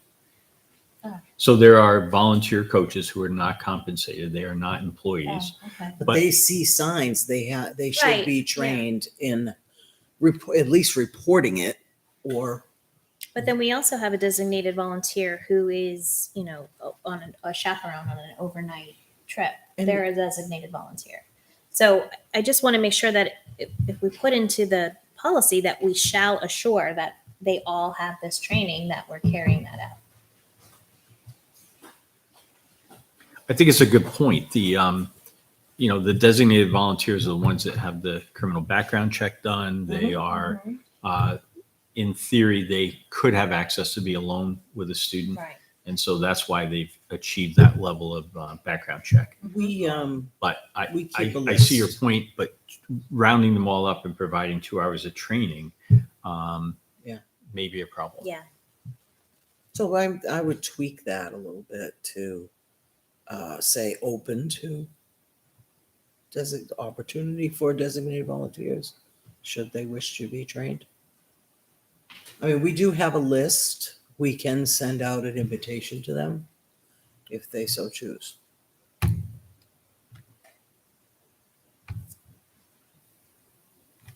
It's part of the training and online kind of module as well, where they could, we It open it should up to be. them to kind of do it their own It's time. the annual training that we get. Well, I don't know. So Did it's we it's discuss now that? shifting to an online module Yeah. as part of the Yeah. new HR module. So it will be online training. It has not been online training the last 2 or 3 years that we've provided it. So I'm wondering if we need 2 designations, if we need shall assure that all building faculty and staff, and then, also open it up to designated volunteers. I want to be clear about what we're going to provide, but I also want to make sure it's practical. Tina, The I think RSA does say designated volunteers. in the RSA, Where? Which part? A. I think it's a good policy to have. I just want to make sure that it's something that we can do. Policy shall include but not be limited to training school faculty and staff, including contract personnel and designated school volunteers. Right. And then, but down in paragraph 2, it says this paragraph may apply to all or some volunteers in accordance with our policy. what if we separate out in that annual staff training? Because I think the intent is to make sure that our employees who have the most contact are fully trained Right. annually, right? So we stipulate that in the opening sentence. And then we go on to say that that the training will be made available to designated volunteers and any other personnel Yeah. who have regular contact. So if we just separate that out to Yeah, make I'm sure fine that with it's that. manageable, I think you've made a good point that this could become unmanageable for us. And since it says the superintendent shall assure, I'm very sensitive to the unmanageability of that. So why don't we do this then? That's great feedback. This is the first read. I don't even know that we need to take a vote necessarily right now. We can come back to you with a revised section C paragraph that captures what we just For talked a about. second reading. Well, we can come back for a first read if you think it's substantial, or you could approve it on a first read with the changes and see that on a Yeah. second read if that Let me do works. that. I'll make a motion to approve policy JLDBB for first reading as amended. I'll second. Thank you. Questions or comments? All in favor, say aye. Aye. Opposed? Abstain? 500. Thank you for that. All right. And then we have the next IKF, graduation requirements. So this is a housekeeping one. If you remember, we came in and there was confusion. There were different interpretations of it. We had a meeting, got everybody kind of all on the same page with it. And so I'm going to walk you through, because what we do tonight is going to also be reflected in our program of studies on the website, et cetera, because we have to realign all of that. So this is sort of approve the policy, and then we'll correct everything that is feeding off of the policy, right? So somewhere Are we along actually making changes, or It's are we clear. just trying to align them to? Because the last meeting I pointed out what I thought was just a discrepancy between the two of them. And now I don't know if we're actually physically We're- making changes. So we are changing, because before in mathematics it said 3.5 credits, but it was never supposed to be 3.5 credits. Okay. It was always supposed to be 3 credits. Okay. And the half was so, and what I explained when we met as a team, I'm like, we're double dipping on the credits. If I take physics as a senior level math embedded course, which it is, I'm not getting a half a credit of math and a half a credit of science. I'm getting a full credit of science. So, this has to add up properly. So what we did is we took that 0.5 that was in math and looked down below. It's now in electives. So electives went from 7.0 to 7.5. Okay, thank you.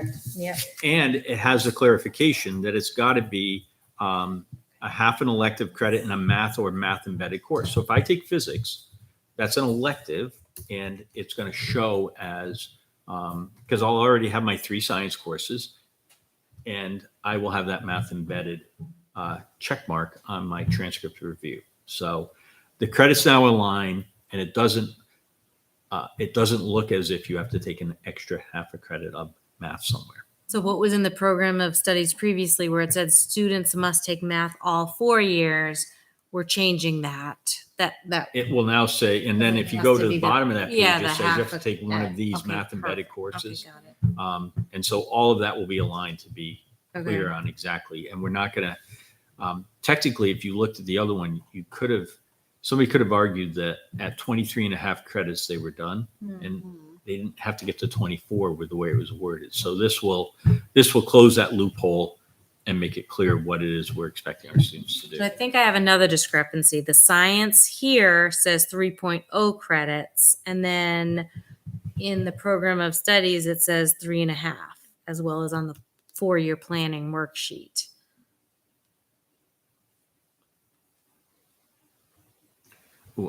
So I don't have that link up, but this is correct. It's 3 credits of science. It is not 3.5 credits of science. So if that's what's in the program of studies, we're going to have to fix that. Yep. So by approving this grid, we will fix everything else that feeds off of it. Okay. But again, is that a intentional change, or was that just an error in the program of studies? I just would like to know. So it was an interpretation in the program of studies, and it may not even be by the current folks in guidance. So I agree with I that. think Yeah. that previous guidance people were looking at it as a credit bearing thing and not as an experiential thing. And so this will close. You don't have to have that science class. You don't have to have Okay. that math credit, right? There's a difference between the credit and the experience. And that's what this is going back to. Okay. I need 3 credits in math. If I have 4, that's okay. That 4th one counts as a math embedded experience. And they're good at catching all those things. Like I want to know if my son was going to graduate with distinction. And I asked early and they said he's short of credit. And if you ask early enough, they're like, I'll tell you what to do. Have him take a science class. Like they're on top of this stuff. Mhm. But we need the policy to drive To drive everything else. everything, And yeah. right now, Yeah. A half credit in science doesn't make any sense to me. That would be like what? Just a little, Like forensics. yeah, we a have little science half, electives. yeah. I like Not that round many. numbers. Not that many, but Can I just, this isn't a major change, but when I see bullet points, I always wonder if it's one or if it's all of them. And so I'm looking at the diploma with distinction. The diploma will be awarded to eligible graduating students who meet the following criteria. Is it worth putting a semicolon after the 3.92, the 30 credits, and then writing and? Because you have to meet all 3 of those requirements, correct? who meet the following, it's all 3. you could So- also just put who meet all. Oh, then yeah, I'm Yeah, just. I like having a lawyer check this. That makes perfect sense. We'll do that update Oh, my son also. is a 3.92. He's Yeah, distinct. so that's You're fine. absolutely right. Yep. Yeah. 15 honors or AP classes, not credits. It says classes. Yes. You're saying correct. Okay, so the wording in the program of studies is that it should be 15 honors or AP classes by graduation, but then in parentheses, counted by each semester. To me, that's really clear. So if you take honors AP, what honors So American? if you take a year-long AP, that counts as 2. That's Oh. how I read that. All right, And because- this policy does not state that, so I think it should. Because I don't even If think we that's have truly what it 15 is. honors classes. You lost me. Where is that? Which line? are So we the looking at? third bullet, Honors or AP classes. 15 honors or AP classes by graduation. The program study has that same language, but it has counted by each semester, which I think means if there's an AP class that runs a year, you That's get, very it different. counts as two. I think we should check up with guidance on that I one. will definitely clarify that. I With swear we don't have 15 honors or AP classes together. We have 50. Which is probably why it's counted by By semester. I'd But like can you make any class an honors class by? taking the honors option. Yeah. Right. True. Yep. I think that's how they're doing it, but we'll clarify Yeah. that with Yeah. guidance. Okay. In the program of studies, you said it says 3.5 Under science credits. Yes. Can you tell me what page that's on? 'Cause I'm under the Yes, 4-year Page plan. 12. Page 12. Okay. So I'm under the 4-year plan and It is- I'm looking at 3 credits, but I printed it out. It says 3.5 unless it's been changed. Like, oh, I see where 2 days oh, ago. I'm sorry. I wasn't looking in that. Yeah. All right. So we'll Okay. table that for I'll next. fix that. And Yeah. we add the word all criteria. I could fix that. Right. All right. Like right But now. that's a minor change. I mean, I'm Yeah. not worried about Yeah, that I one, just wanna but I double do check want to on the clarify the credits. Yeah. semester issue.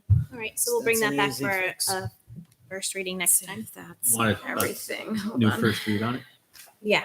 Okay, There are enough questions and changes that I think we should. you got it. Thank you. Thank you. All right.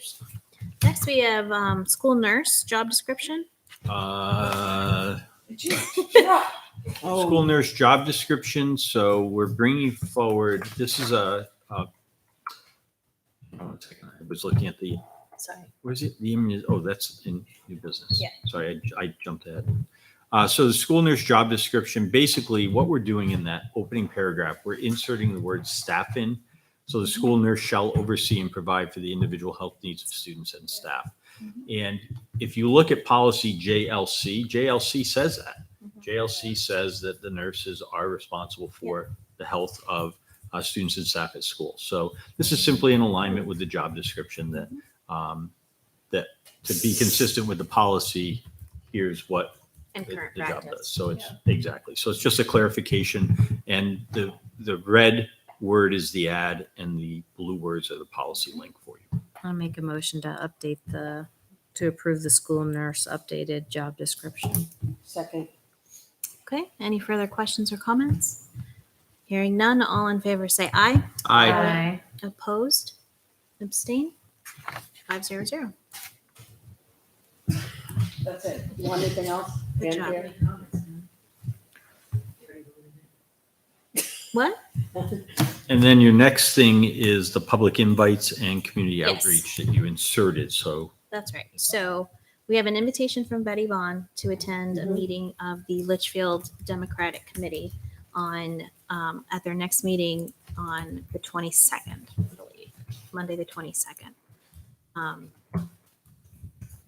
There was some questions about availability, and we had some email discussions too about the purpose of the meeting, of attending, and what role we seek to serve as board members.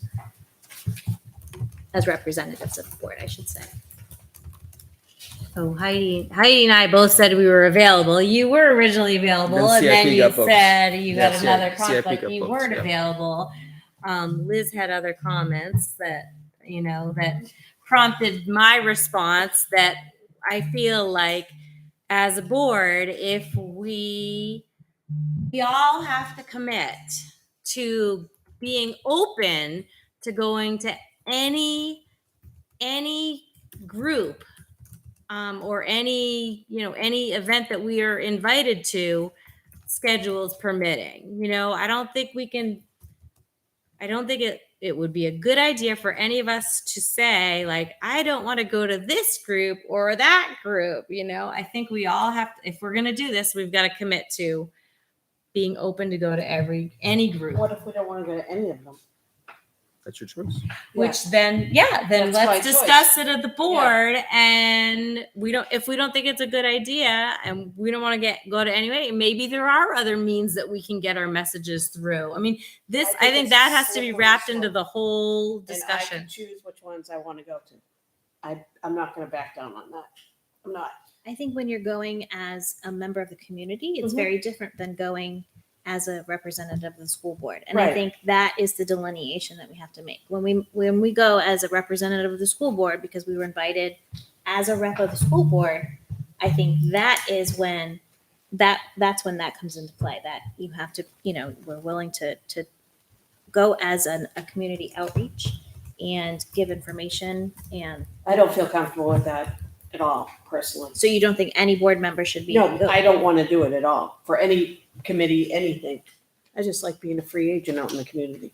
Look, I think That's it's why we have correspondence. in this particular year with everything that we're talking about as a board. I think it's crucial that we participate in these community groups, Well, right? then I don't want to go by myself. Right, that's fine. Right, wrong, or indifferent, right? And I think it's good for us to get out on these various forums on their turf, be able to answer any Q&A, be able to talk about things that we're able to talk about and share as a board, and answer those questions. And just to piggyback on this specific topic of our agenda, there is also a BETS meeting this Saturday that it would be great to get school board representation there. I'm certain we can get on the agenda. You've been going, haven't you, as a I went to citizen? one. Mm. I went to one, right? But I think it's also our way into these 55 plus communities, because a lot of those community members will attend this type of forum and can help us set up those types of meetings. So I think for Saturday, it would be great to participate as a school board member and to ask the veterans for help in facilitating sessions within those communities. I'm wide open to that, with the caveat that we're doing it as a school board action to reach out to the community. Yeah, it's And- more of and that we're staying away from political agenda. Yeah. You know what? Because that's where my problem is. I don't want to get political. Well, that's the thing. I don't think I'm not talking in my- about veterans or Well, in my library opinion- trustees. in my opinion, I think the the issue of education is very politically charged right now, and so my belief is that we're here to serve all of the people of Litchfield, all of the students, all of the families, all of the taxpayers of Litchfield. So with that in mind, aligning with one political party or political action group and not another is Slippery unwise. Or Right. choosing one meeting to go to over the other. Right. Well, they haven't. So are we going to force ourselves on the Republican people if we We go to that? invited, I think, back Yeah, to we Andrew. will be invited. That's not an issue. Right. Right. So I'm open to going to meetings. Andrew, I can probably make Saturday morning. Right? I don't know what time would confirm it. I would Okay. guess 8.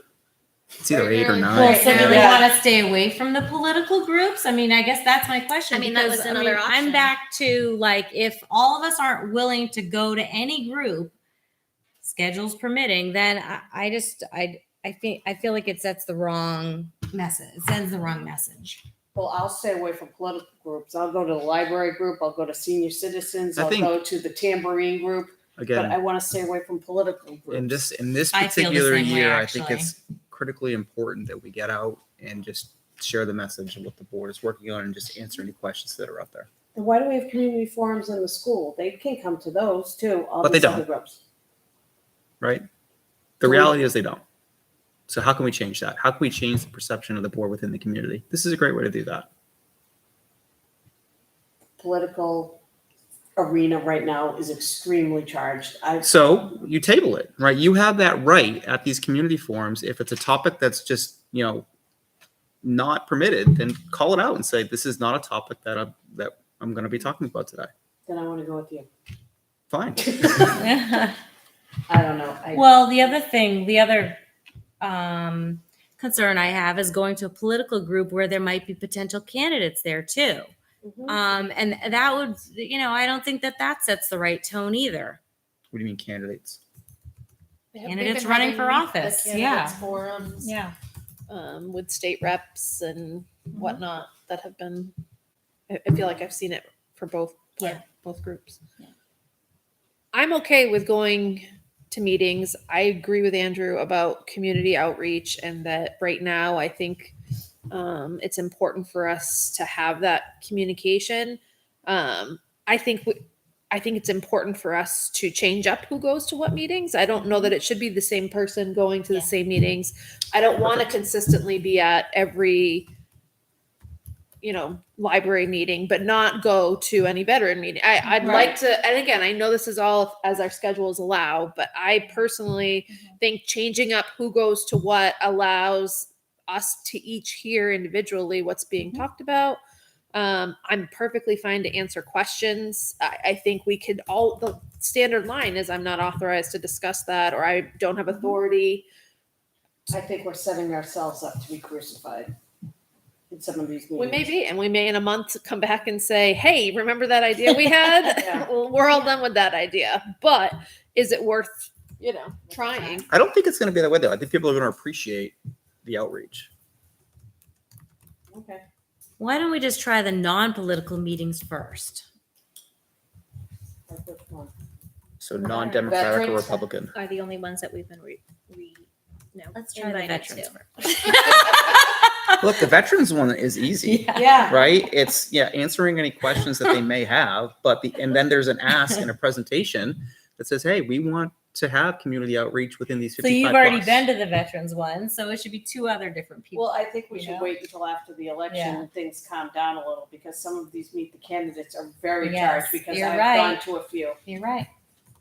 When is the election again? Primary? September September 13th. 13th. Okay. Yeah. The election is November 8th. So it'll be charged through that time period. And At then, the of very course, least. it's going to come right back Right. down. Oh, yeah. We only have two And that's the instead thing, even the library meetings were Oh politically my God, charged don't this even- summer. I- Like it's Oh, not that's a good just. I mean, if we Just- really, But I think if we look at it as our job is not about politics. Our job is about running our schools and giving our kids the best education we can.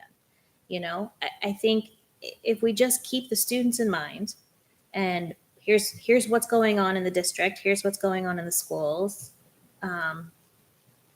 Keep it to what our purview is. But they asked you to go to a Republican meeting, didn't they, this year? Or did they ask all That of was us? when I was a candidate. and Oh, when you were a candidate, yeah, I don't think we should do that either. I didn't. No, but I was going to actually politely suggest what you just said, which is if you lead with, the school board by its very nature is not political. People don't run as Democrats Yeah, or right. Republicans. Set the tone. right. You set the tone with your opening comments. Absolutely. And you say, we represent all families. And we have families who believe that curriculum should look like this and families who believe it should look like that. And so our job is to make sure that we represent That's what other community schools- standards going forward. So you just understand that Yeah. it's a difficult job and there's laws that govern this, et cetera. But tell us, we're open for feedback. We're always seeking feedback. CRT is gonna come up. It shouldn't though, because Yeah, but then you table it. You say that's not that That's not what if I'm you here have for. questions Not about authorized to CRT, discuss that. please come during community input in a board meeting. We'd be glad to hear your concerns. Or reach out After to 8 school p.m. administration because we're well versed in the fact that we don't do CRT. So send somebody my That's way. the whole session I'll we talk with had. anybody about that, right? Right. Our So purpose is not to get into a political debate about how people feel one way or another. Our purpose is to reach out to the community and just help people be more informed about what is going on in our district. So, and I think we I agree with said that we, that we would have two people go to each of these, which is, I think definitely is the way to go. Yeah. And if we don't have two people, does that mean we're not going? I guess would be my question. I think so. As we're laying out our Yeah. sort of guidelines going forward, if we don't have two board members available to go, we decline the invite and try to reschedule for their next meeting. Okay. I don't think we need a vote on this, right? So I'll respond to Betty. And I'll let you know on Saturday. Okay. All right. Perfect. So everybody here, so you're willing to I'm go willing to to go them, if somebody else is want- coming with which me. is the given. And I need to practice and you'll that. go to We'll table anybody. it, Blah, blah, blah. We'll all go to any, schedules permitting. Okay, thank you. or call me. Practice that one. Call the superintendent. Here's your cell phone number. Above my pay grade. All right. Thanks for having that discussion. And I'm glad we got that kind of Yeah. ironed out. Okay, so old business, we have policy JLCB, and IHBA. I'll make a motion to approve JLCB and IHBA. Second. All right, any further questions or comments? All in favor, say aye. Aye. Opposed, abstain, 500. Brings us to the manifest. Any questions? I'm just waiting for one thing. I have actually quite a few questions. Manifest items. One is, it looks like there's a variety of purchase orders for this current school year that have been signed by our former business administrator. I didn't know why that was.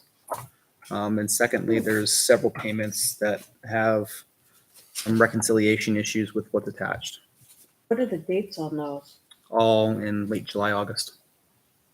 Can you pass, I have to look at what you have there. I'm wondering, is it an electronic signature left? Is it like It might be a legacy stamp. thing? It might be like a stamp signature. Or is it an encumbrance? If you pass it No, down, it's, we can probably, I'm wondering if it's a legacy thing in the system. I'm not sure. that's what it looks like. It's a stamp one. So this is for Barker Architects, right? And it's an invoice that took place, the invoice date is August, so it definitely occurred in this fiscal year. And it's for 37,000, and it's for July 22nd services. So is that an electronic stamp in the system? Must be, yeah, because I approved. You approved this? Yeah. Because this came in. It's all of these. Yeah, so I think we have a legacy issue that we need to fix in our system. And these are not physical signatures, right? The signature's in there once, and then when you click approve, I don't see my signature. I it don't see applies a signature, and my gut is it's still Corey's Yeah. signature. We need to fix that. So, Yeah. good Yeah, catch. thank you for catching that. But Doug, you approved this. I approve that. Thank you. That's interesting. And then I have several other payment And related that's my questions about manifests in this one. So we can talk about that after. Say again? You want to talk about the payment and reconciliation issues now or afterwards? We should do them all now. Let's, I mean, this is all public, so I think. Okay, so go back to this one. So there's a payment to First Student for buses for $31,840.65. And as I flip through the reconciliations, I see an invoice here for $323,865. And this invoice has two different rec numbers, all with the same order date, and don't tie at all to what we're paying. Can you pass that down? Summer That's an busing. open PO. That's what, It could be a month. it's the whole year and then it comes off. But why is that detail in there twice under two different recs? I'm not sure. Maybe it comes under two different accounts. The Be Special ed, sped and and then regular ed. regular buses. For the same dollar amount? Is it summer school?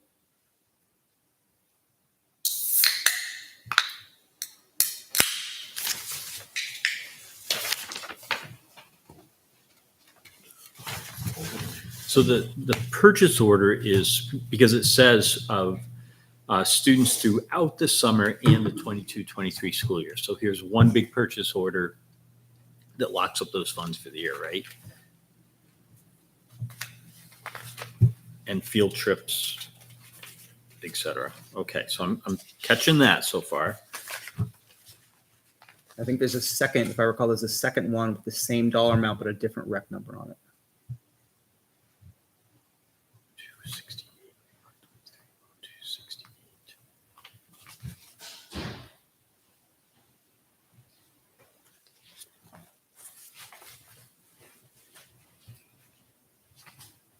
Okay, so these are.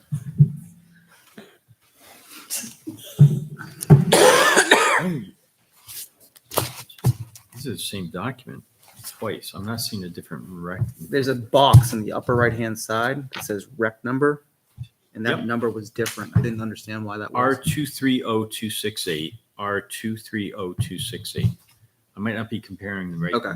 page, but this purchase order is the same number, 202-302-20, 202-302-20. So I'm not sure what I'm being asked. I'll have to go back and look. So there's a chance it got put in twice. Is most. Or should they have just grabbed it with the bills? Yeah, Andrew, if you show me the two rec numbers, I can try to figure it out, but I'm comparing those two purchase orders and they're identical, so I'm not sure. I should write down my questions as I go through this. Right? I didn't. So now I'm going up with the- Let's see. There's a, I'll take a look at the one here in a minute. There's another one here for North Branch Construction for $217,724.77.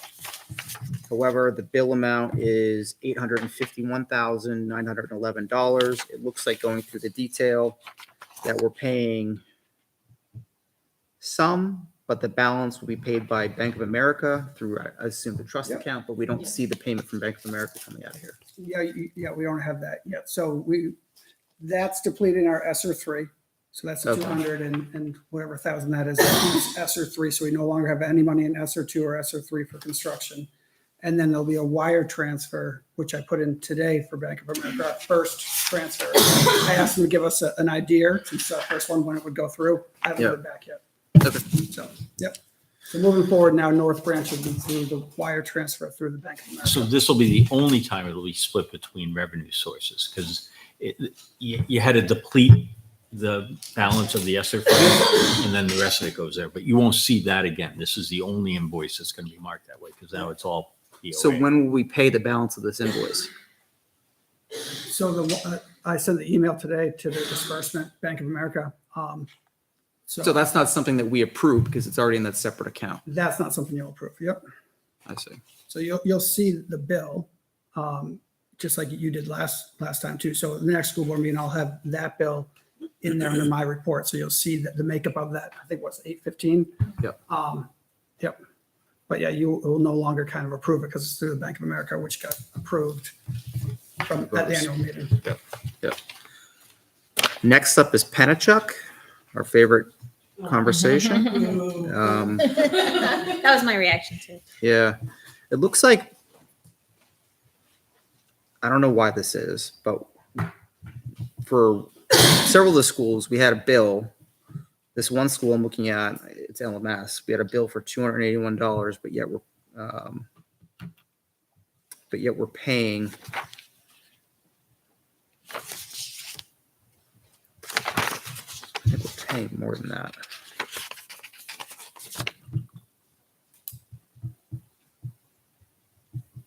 No, that's the previous balance. I think the confusion here is you have the purchase order for the year, and then it looks like you're doing drawdowns per month against the purchase order. Is that? Yep, that will continue to happen. That continues to happen. So we encumber the money for the year, and then we draw down for the monthly payment. Okay. And then the 12420 hydrant. All right, so nothing on that. That makes sense.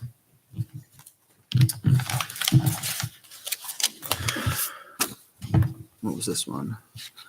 We're paying legal fees to an agency I'm not familiar with. Sol Leslie Kidder. So Leslie Kidder is our attorney. So when you hear us talk about Mike Elwell, Gordon Graham, Diane Goro, Peter Bronstein is the latest because Peter's helping us with some real estate matters. And so they all work for Sol Leslie Kidder. And actually, there's other names too. It's a long attorney. Kidder, Saywood, And Loman. There's 5 names in it. Okay. And none of them are our attorneys. And none of them are the people we work with. Okay. I think that covers it. I'll go back So and take a the look. lawyer could fill us in on that legacy piece. Like they hang on to those names. A lot of them do because that's what they're known as. Yeah. But they'll shorten them because I used to work at a firm that was Divine Element and Branch, and they just dropped them, and it's just Divine Element now. Okay. So they will sometimes change the names. Just trying to look at these. Sorry, I was trying to match. No, you're fine. But I haven't got the other ones. Is there an attorney there, Vera, somebody? Mhm. Yeah, okay.